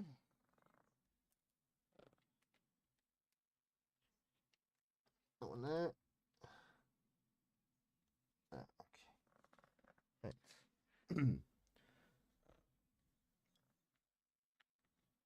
And then we want.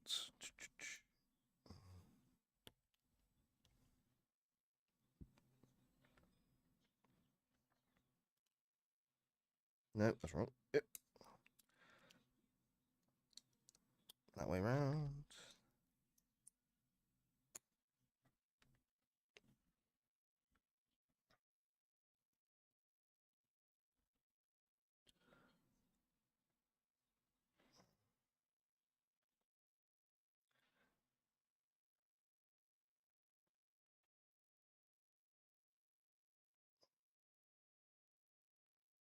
Fiddly.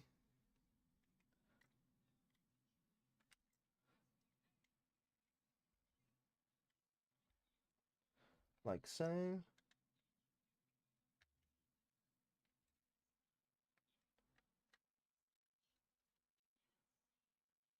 I do like it. And comparing it to, I think acclimators are smaller. Yeah, but yeah, it's nice. Actually, not quite sure, to be fair. Think that scale looks right? All right.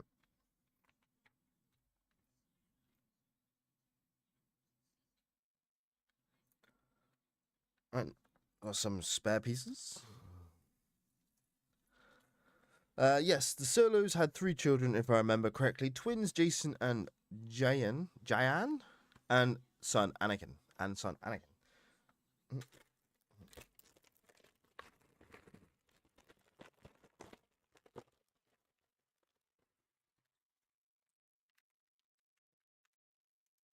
Well, speaking of Anakin, guys, what did you guys think of the episode in Ahsoka where we had the world between worlds and Anakin come back? Yeah, I absolutely loved it. Yeah,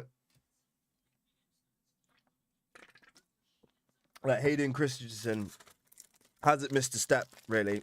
Like, and that whole like flashback sequence of like the Clone Wars with Ahsoka and Anakin, I like it.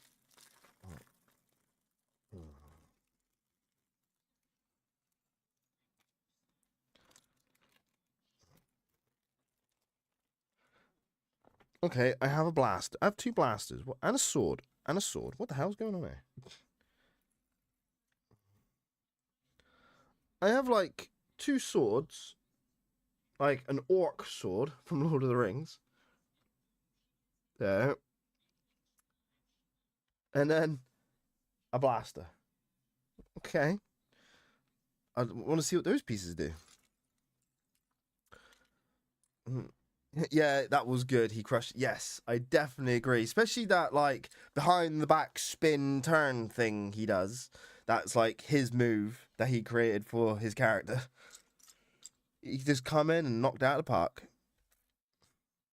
I did love that sequence. And the fact that he used both the dark side and the light side, embracing both parts of himself. Yeah, granted, story wise, yeah, I thought was really well done.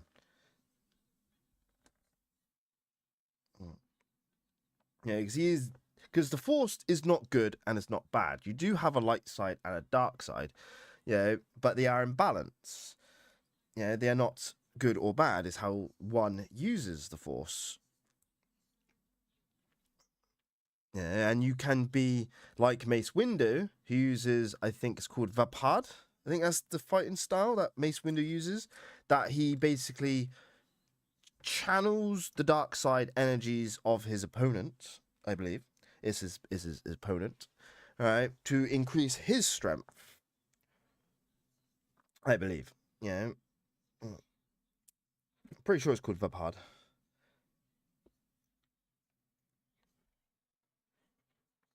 Well, that was the wrong piece.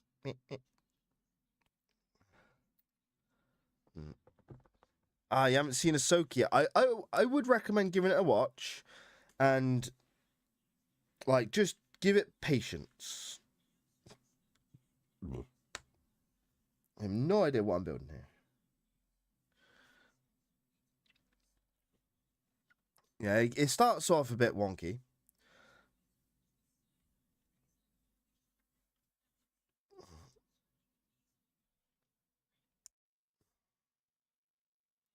So I have a sword. What is the sword? What is this for? I do not know.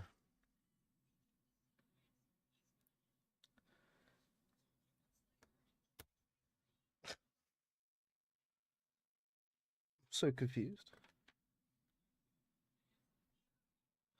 Okay. Okay. What? Oh, very strange.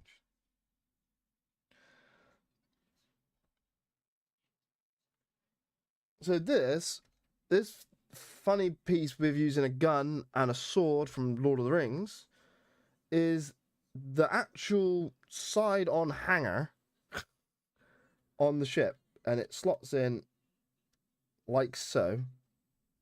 If you can see that on the camera, and then you just push down the pieces to fit into the lining. Like, okay, that's how you want to greeble it out. I'm not going to complain. Okay. Ray Winston dying will hurt the show if it comes back for a season 2. I do believe it is going to come back for a season 2. It have to get through the Mando and Grogu first because it's all tying together. You know, Jon Favreau has a plan.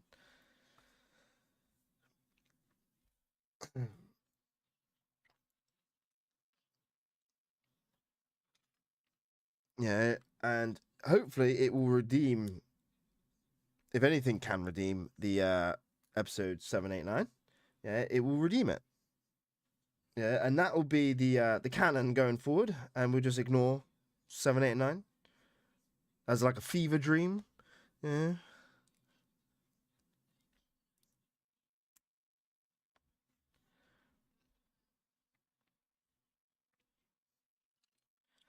Boop boop boop.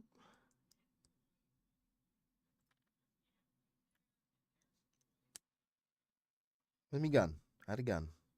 Where's the gun to? Oh, there it is. All right.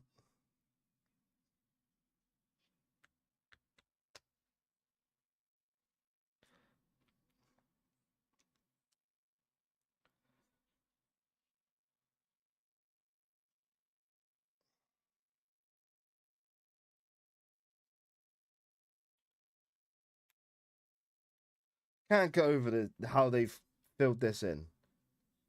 It's funny.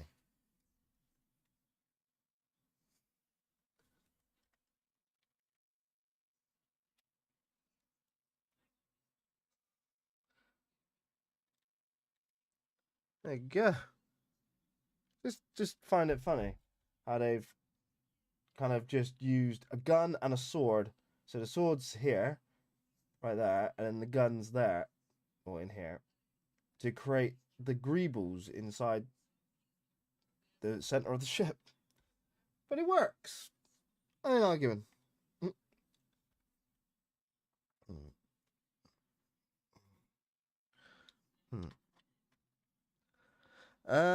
Isn't he British or wasn't as the case maybe?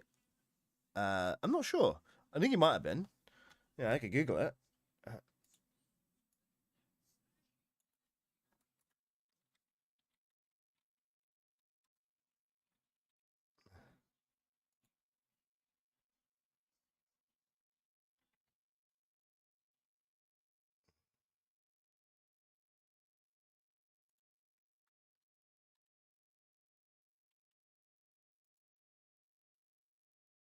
Yeah, Ray. No, that's.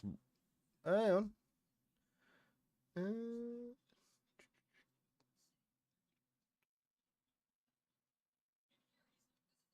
Not really sure. I think he might have been. 789 are the worst possible timeline. Ray, he was the daughter of Palpatine. Palpatine's clone won, so Palpatine basically won. Yeah, I know. It's confusing. Like I said, it's like a fever dream that I like to forget. Maybe in an alternate universe of Star Wars, yeah, where somehow Palpatine returned, yeah, I will believe it. But in my head canon, Palpatine died in the Death Star. Yeah, and then the Imperial Remnant then decided to do its whole Cinder Project Cinder thing, and then the New Republic won at Jakku, and then the whole thing went off to different Imperial remnants doing what they're doing. Yeah, that's my headcanon. And then we just wait for the Yuzang Vong. Get it in the hole. Right.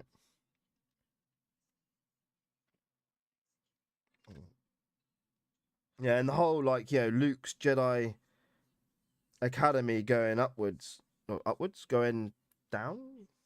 Yeah, going tits up is what I was going to say because of Ben Solo. Like to forget about that. And there's the engines. Oh.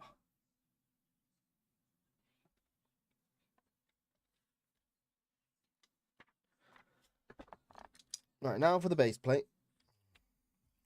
We have almost finished this build, guys. And it's been absolutely fun talking shop with you guys. Well, while we're on the topic of Star Wars, do we have favorite Star Wars film or show here? Yeah. My favorite film would be Episode 3, then Episode 6. In that order. It goes 3, 6, 5, 2, 4, 1. In that order.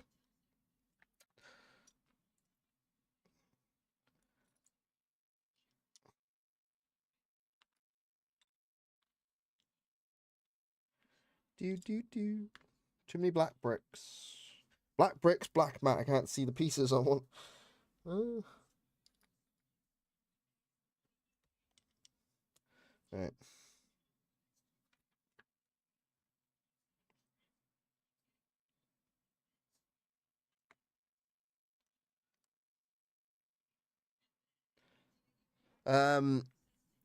I wish they would have done more with Finn in 8 and 9. He was pushed to the side, in my opinion. For real, Finn had so much potential. Yes. Like, I thought Finn was the Jedi. Like, the Jedi who'd come back. The Force Awakens. I thought it was him with the Force. But no, it was Rey. And I was like, well, that made no sense. And then obviously it was revealed later on, she's Palpatine's, granddaughter. It was a whole thing, and well. I felt bad for Finn, and then like episode 9, he was just kind of just chucked in with the Comedy Central crew with Poe Dameron and that, and it was just like, okay, poor guy.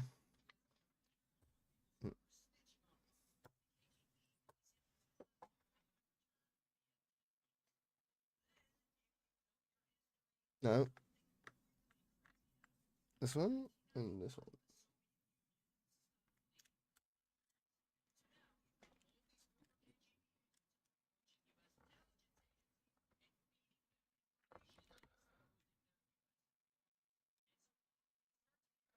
Five lost something with the Bespin scenes. We're not wrong. The whole like escape from Hoth, the flight through the asteroid field, then the whole like Luke finding Yoda, to end on like Bespin with like it was kind of like the middle film. So it had to kind of end badly for then the characters to come back hard in the next film. I do kind of agree. It kind of like changed the flow. But I think if you was to watch 4, 5, and 6 as one movie, it'd make sense. It makes sense for the middle story arc. Yeah. I think it depends on how you watch it. Because in George Lucas's thought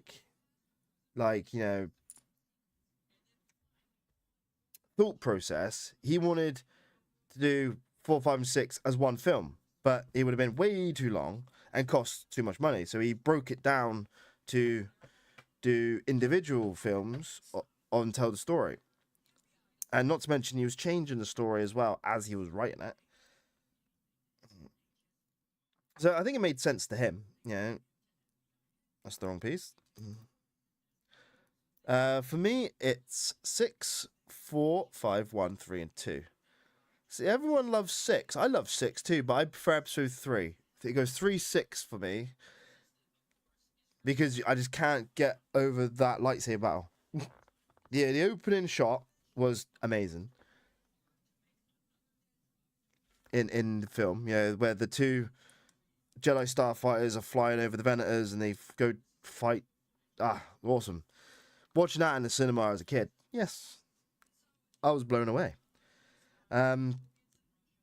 I think as well, I watched them in the cinema, the 1, 2, and 3.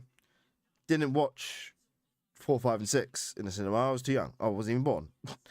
Too young? What am I? No, I wasn't born. So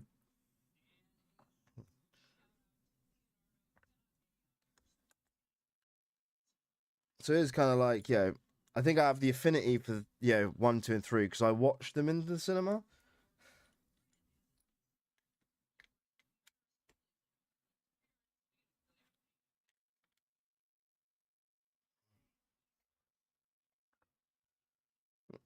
Yeah, 3 was good. Aren't the secondary engines your mission? A lot of missing. I don't know. I'm pretty sure it was all the engines. So you got 2 here at the top. So 4 on here, which are small ones, and then you got the 4 main ones. Not sure if there's any more.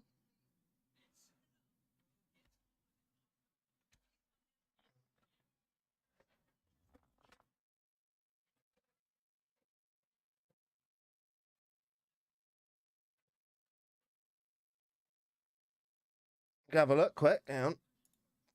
Star Wars.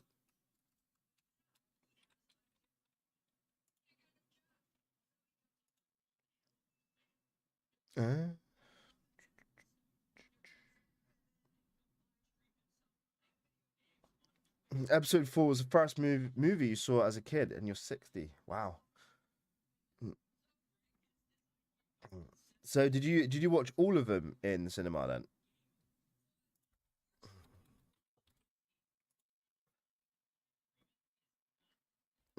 No, we have the right amount of engines. You have 4 big ones and then 2 smaller ones. So no, we do have all the engines. Yeah. So yeah, we got them all. I was questioning it myself. I was like, yeah, it does look a little bit off, but no, I think it's because they're slightly off. So you watched them all. Wow. I wonder what it would have been like yeah, back then, you know, to sit and watch Star Wars, that first Star Wars, you know, ah, can only imagine that.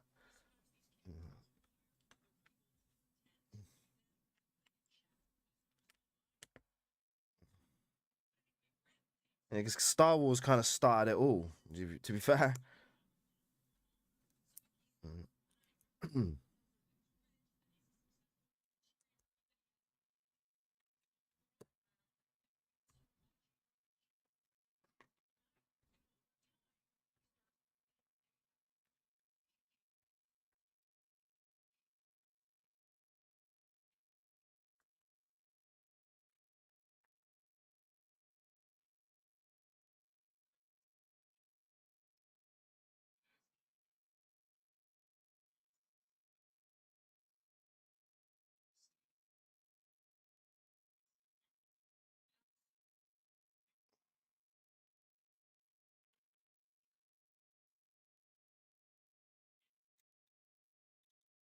Because I did that wrong.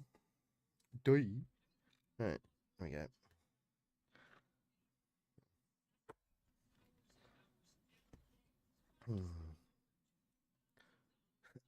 You saw the New Hope in a drive-in theater. Wow. What was that like? Yeah, that'd be interesting. Yeah. What Neil said.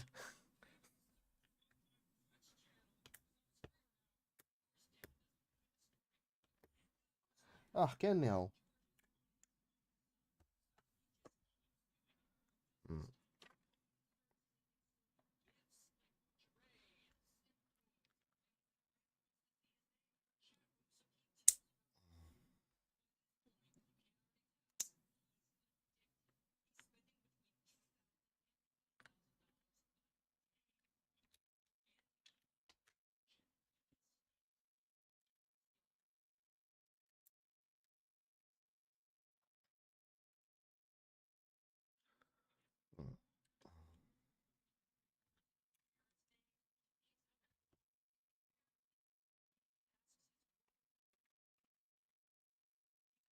And that goes where?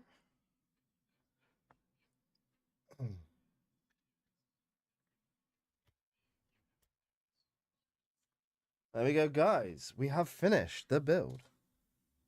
I like it. Oh, let's wait.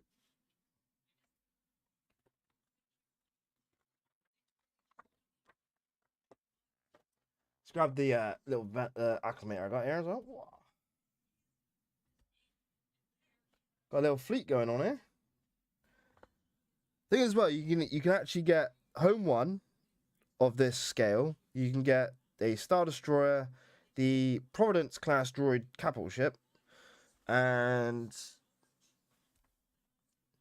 I think there's one more you can get. Oh, Carillion Corvette you can get as well. But I think the Carillion Corvette's like a bigger model. Yeah, it's not to scale. It's like a bigger model. Yeah. 4 had the biggest crowds, but 5 and 6 were extremely big too. I could just like it's. I've seen videos of opening night of Star Wars, like just Star Wars. It wasn't even episode 4. It was just Star Wars, and the crowds were insane. I just can't imagine a world that doesn't have Star Wars. You know, because before that film, Star Wars didn't exist, and then the film come out, and then we had Star Wars. So it's one of those things. It's hard to imagine because it's been in my life for my entire life. You know. Well, so what do you think, then, guys? Of not this one, move this one out. Of the Venator, I quite like it. Yeah, it was newly released on the 1st of 2026 on January 1st. Yeah, I pre-ordered mine because it's my favorite ship. Now I do want the UCS one, but that one's like bigger than my desk, and I would have nowhere to put it. So, I have to settle for the smaller one. Yeah, I'm thinking about getting the other sizes of this type of ship's display models. Yeah, but for now, yeah. Remember, New Hope was before Battlestar Galactica and theater releases as well with the and theater released as well with the first episode. So Battlestar Galactica came out after Star Wars.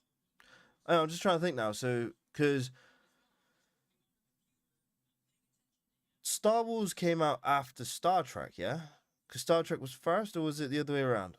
It was Star Wars then Star Trek. Because I know Star Trek was like the 80s as well, around about the space shuttle time. I have to Google it, really. Well, what I'll do, guys, is I'm going to have one cigarette with you guys to finish off chatting. But it's been an absolute pleasure to have you guys here in the chat talking Star Wars and what with me. It's fun what I've been building this. And it's only taken me like 2 hours. Which is about right for about 600 pieces.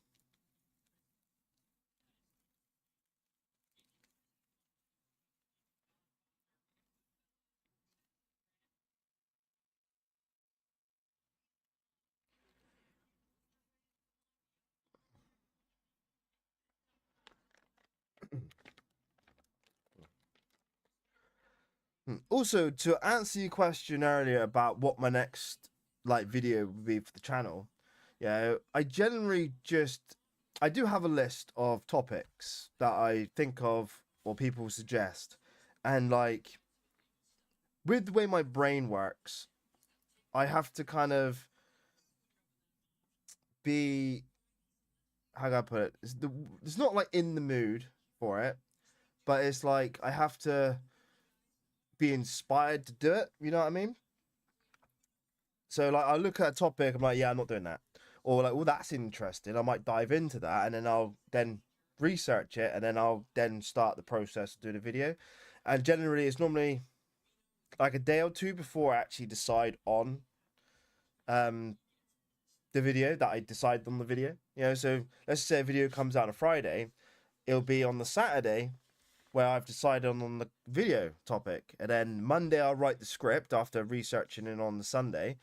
And then Monday's script, Tuesday is recording the script and making sure it's right, and then Wednesday, Thursday's editing, and for Friday release. So it's a complicated process of mine. I gotta kind of be in the headspace, and I got like ADHD and like other things that keep me distracted. So I have to focus real hard on the content. Yeah. It's after him now. It's 2 hours. Star Trek was 60s, but it seems like Star Wars put sci-fi movies on the map in a big way. He's talking about Star Trek, the motion picture. Yes. Yeah.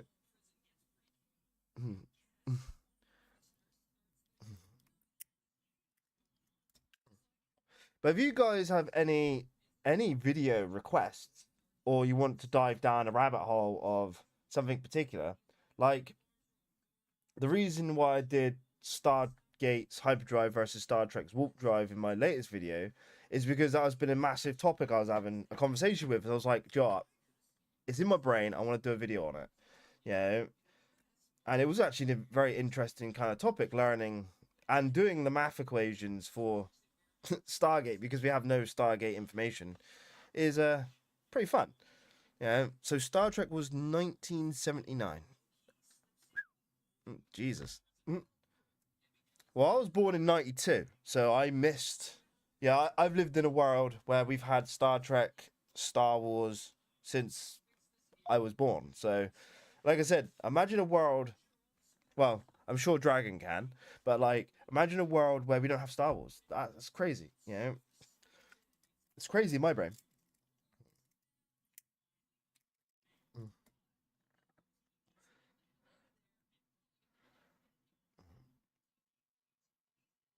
Yeah, Ray Weinstein or Winston was Winston. Ray Winston was British. I thought he was. I did check it up. It did say British actor. Ooh. Let me just chuck the Douglas here. Yeah, to be fairly honest, looking at the size of it, if the Daedalus is about 700 meters long, and the Venator is what did it say was 1,300 meters? It says in the book. Yeah.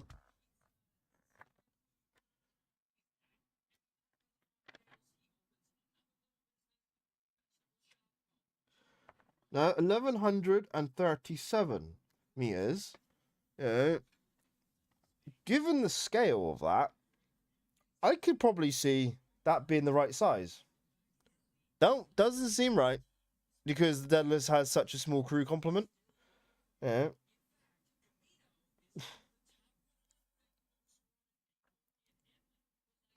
What do you guys think of the scale here?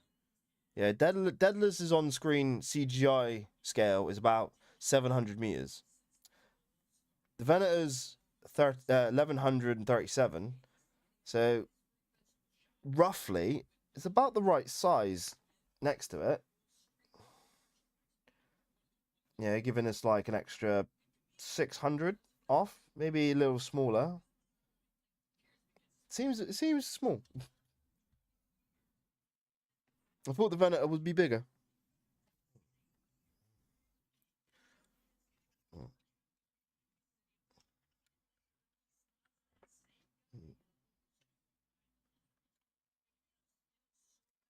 Hello, cat.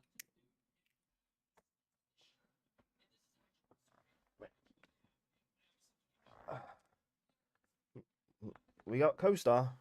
Meow. Meow meow.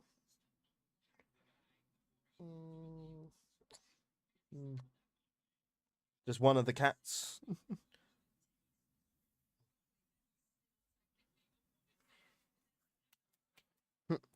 What's that? Hell, I remember Jaws, and that was 1975. Jaws changed cinema forever. It was the first summer blockbuster. Well, cinema has changed a lot in the last, 50 years? Yeah. Mm.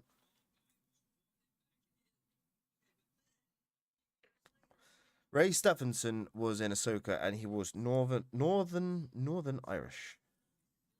Mm.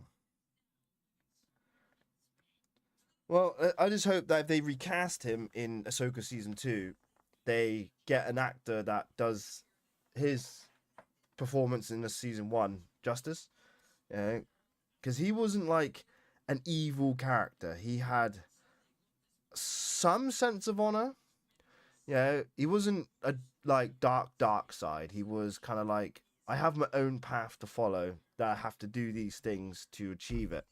Yeah, he was being called by something. Yeah, I kind of want to know what he's being called by, yeah, and what his journey would be. So I do hope they continue his storyline, even if they have to recast in season 2, because I would like to see where that goes. Yeah. Which of the Star Wars, Gate, and Trek have the most powerful ships? Okay. Um. Well, the fastest ships are Stargate by far. Yeah, maybe Star Wars's like hyperdrives in like the Millennium Falcon. They're pretty quick, but not as fast as Stargate. So Stargate have the fastest ships. In terms of firepower, I want to say an Asgard plasma beam is powerful than a phaser, but like phasers can be attuned to different power ranges, and you got photon torpedoes, quantum torpedoes, cobalt devices, and you know like all the Star Trek weapons. So I kind of want to say the Asgard beams are probably like the only thing that can come close to Star Trek's weapons. Yeah, but Star Trek probably has the better weapons. Star Wars is just like lasers and lightsabers and missiles and photon. Is it photon torpedoes? Photonic torpedoes? No, photonic is. Is it photon? My brain's now getting confused. Yeah, they have like energy torpedoes as well. Yeah, yeah, it's a tough one. So Stargate's definitely for speed.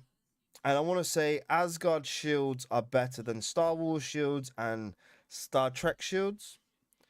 Yeah, weapons in Star Wars come not then they're just lasers. So, unless you include the Death Star, we weapons definitely go to Star Trek with the Asgard beams being somewhat, you know, I never liked phasers. They were slow firing for warfare.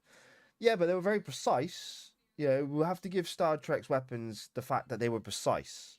They're not just like you shoot and you might miss. Phaser hit the target. Proton. That's it. Proton. So you have proton torpedoes. Yeah,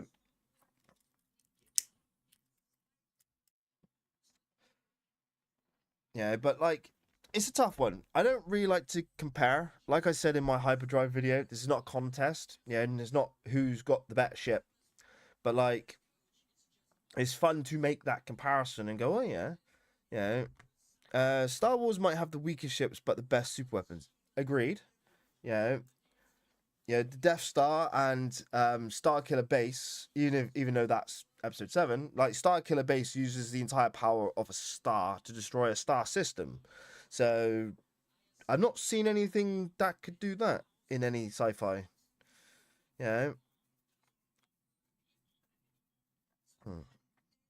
But yeah, I think, like I said, it's speed and shields for Stargate, weapons for Star Trek, and maybe a bit of technology that's more superior to that of the others.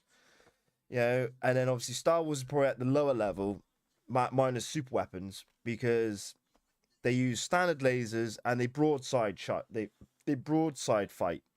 You know, they don't fight from a large distance. They have to get neck and neck. You know, and they're very heavy on starfighters. Space is huge. Just fire a missile, like 1,000,000 kilometers away, and you can hit your target. You don't have to get like neck and neck. But it looks good, and the fact that George Lucas did World War II kind of footage for inspiration of Star Wars is why we have dogfights. But we don't really need a dogfight in space. If you just look at the Expanse, you can shoot a missile from behind an asteroid millions of kilometers away, out of sight, out of range of the enemy's visual scopes, and still hit your target. It just looks cool in Star Wars. Yeah, and obviously Stargate uses railguns, which is terrible. So we get to Asgard, plasma beams and like the Wraith's plasma, plasma cannon bolts, the Ancients drones. Now they're some pretty powerful weapons. I think the drones are probably the most powerful as projectile weapons we've seen in sci-fi. Mm. Yes. Yeah, the Starforge dragon was just a manufacturing plant, weren't it? I don't think it was a super weapon, it was a super facility, I believe. Yeah.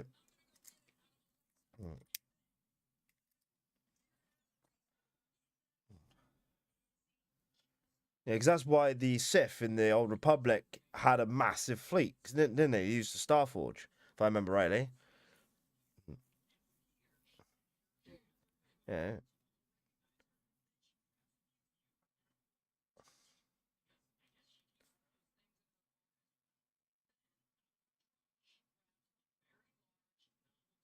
Ships are better than super weapons. Yeah, I kind of agree. A super weapon, as like, would you say cool?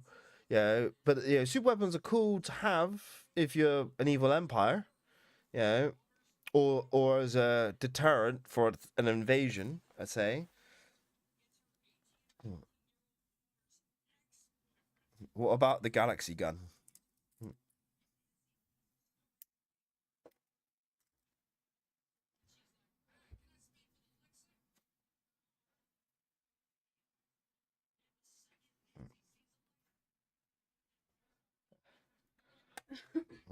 Yeah, I think it's one of the reasons why the Empire lost against the Rebel Alliance.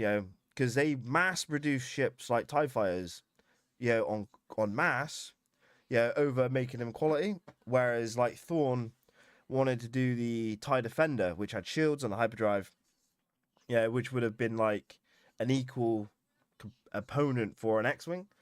But because the Empire was like, yeah, we want to have more than better, and not to mention like, what did they have? They had like 25,000 Star Destroyers in total, didn't they, in the galaxy? With like what, 2 or 3 Executor class Super Star Destroyers? Yeah, plus Death Star. Yeah, plus Death Star. Yeah, and they got beaten by a ragtag group of rebels with nothing more than like hand-me-down ships and and a and a scrappy attitude. Yeah.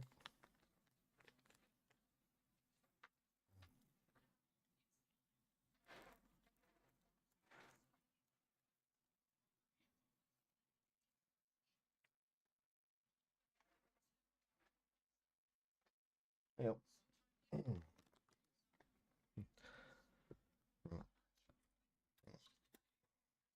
Well, who do you think would win in a fight then, guys? The Daedalus, a Venator, yeah, with a full complement of starfighters, yeah, or the Enterprise D, yeah. You only need the ship and what it has on it, yeah.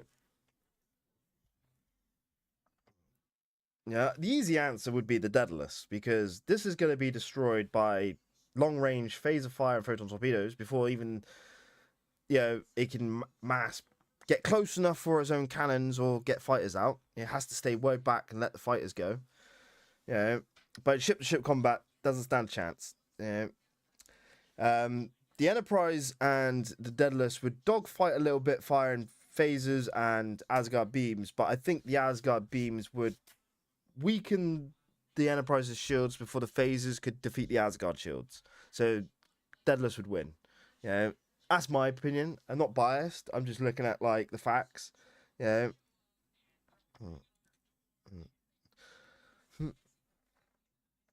The Eclipse class Superstar Destroyer had planet killers, and there were 2 of them. Were they canon though, the Eclipses? Because I know the Eclipses was in, I believe it's the Eclipse that was in Empire at War.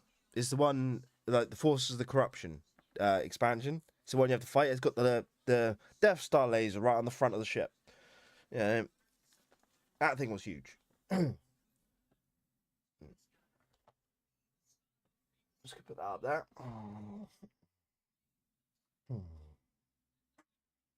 Can't believe we got like a bluey green brick separator. Funny.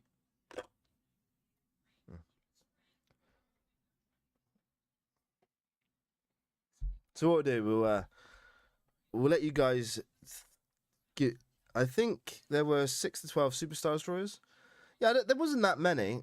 There was, like I said, there's a handful of Superstar Destroyers, but like in Star Destroyers wise, they had 25,000. I'm pretty sure that was the number, and that doesn't include like the light cruisers, the frigates. What do you call the ones that were in the Clone Wars that had 4 TIE fighters on? Can't think what it's called. Yeah. Yes, the Eclipse are legends, so we don't know for definite if the Empire had them. All right, my cat's meowing. Hmm. Yeah, so what do you guys think on who would win in a fight between the Daedalus, Enterprise, and a Venator?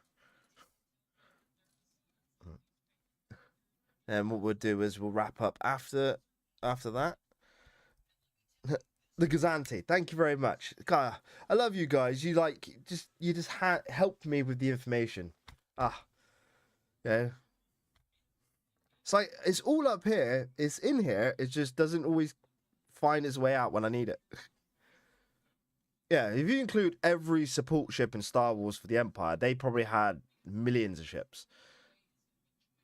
Mm. Yeah, and that's not including starfighters. You had starfighters, then we're in like probably tens of millions.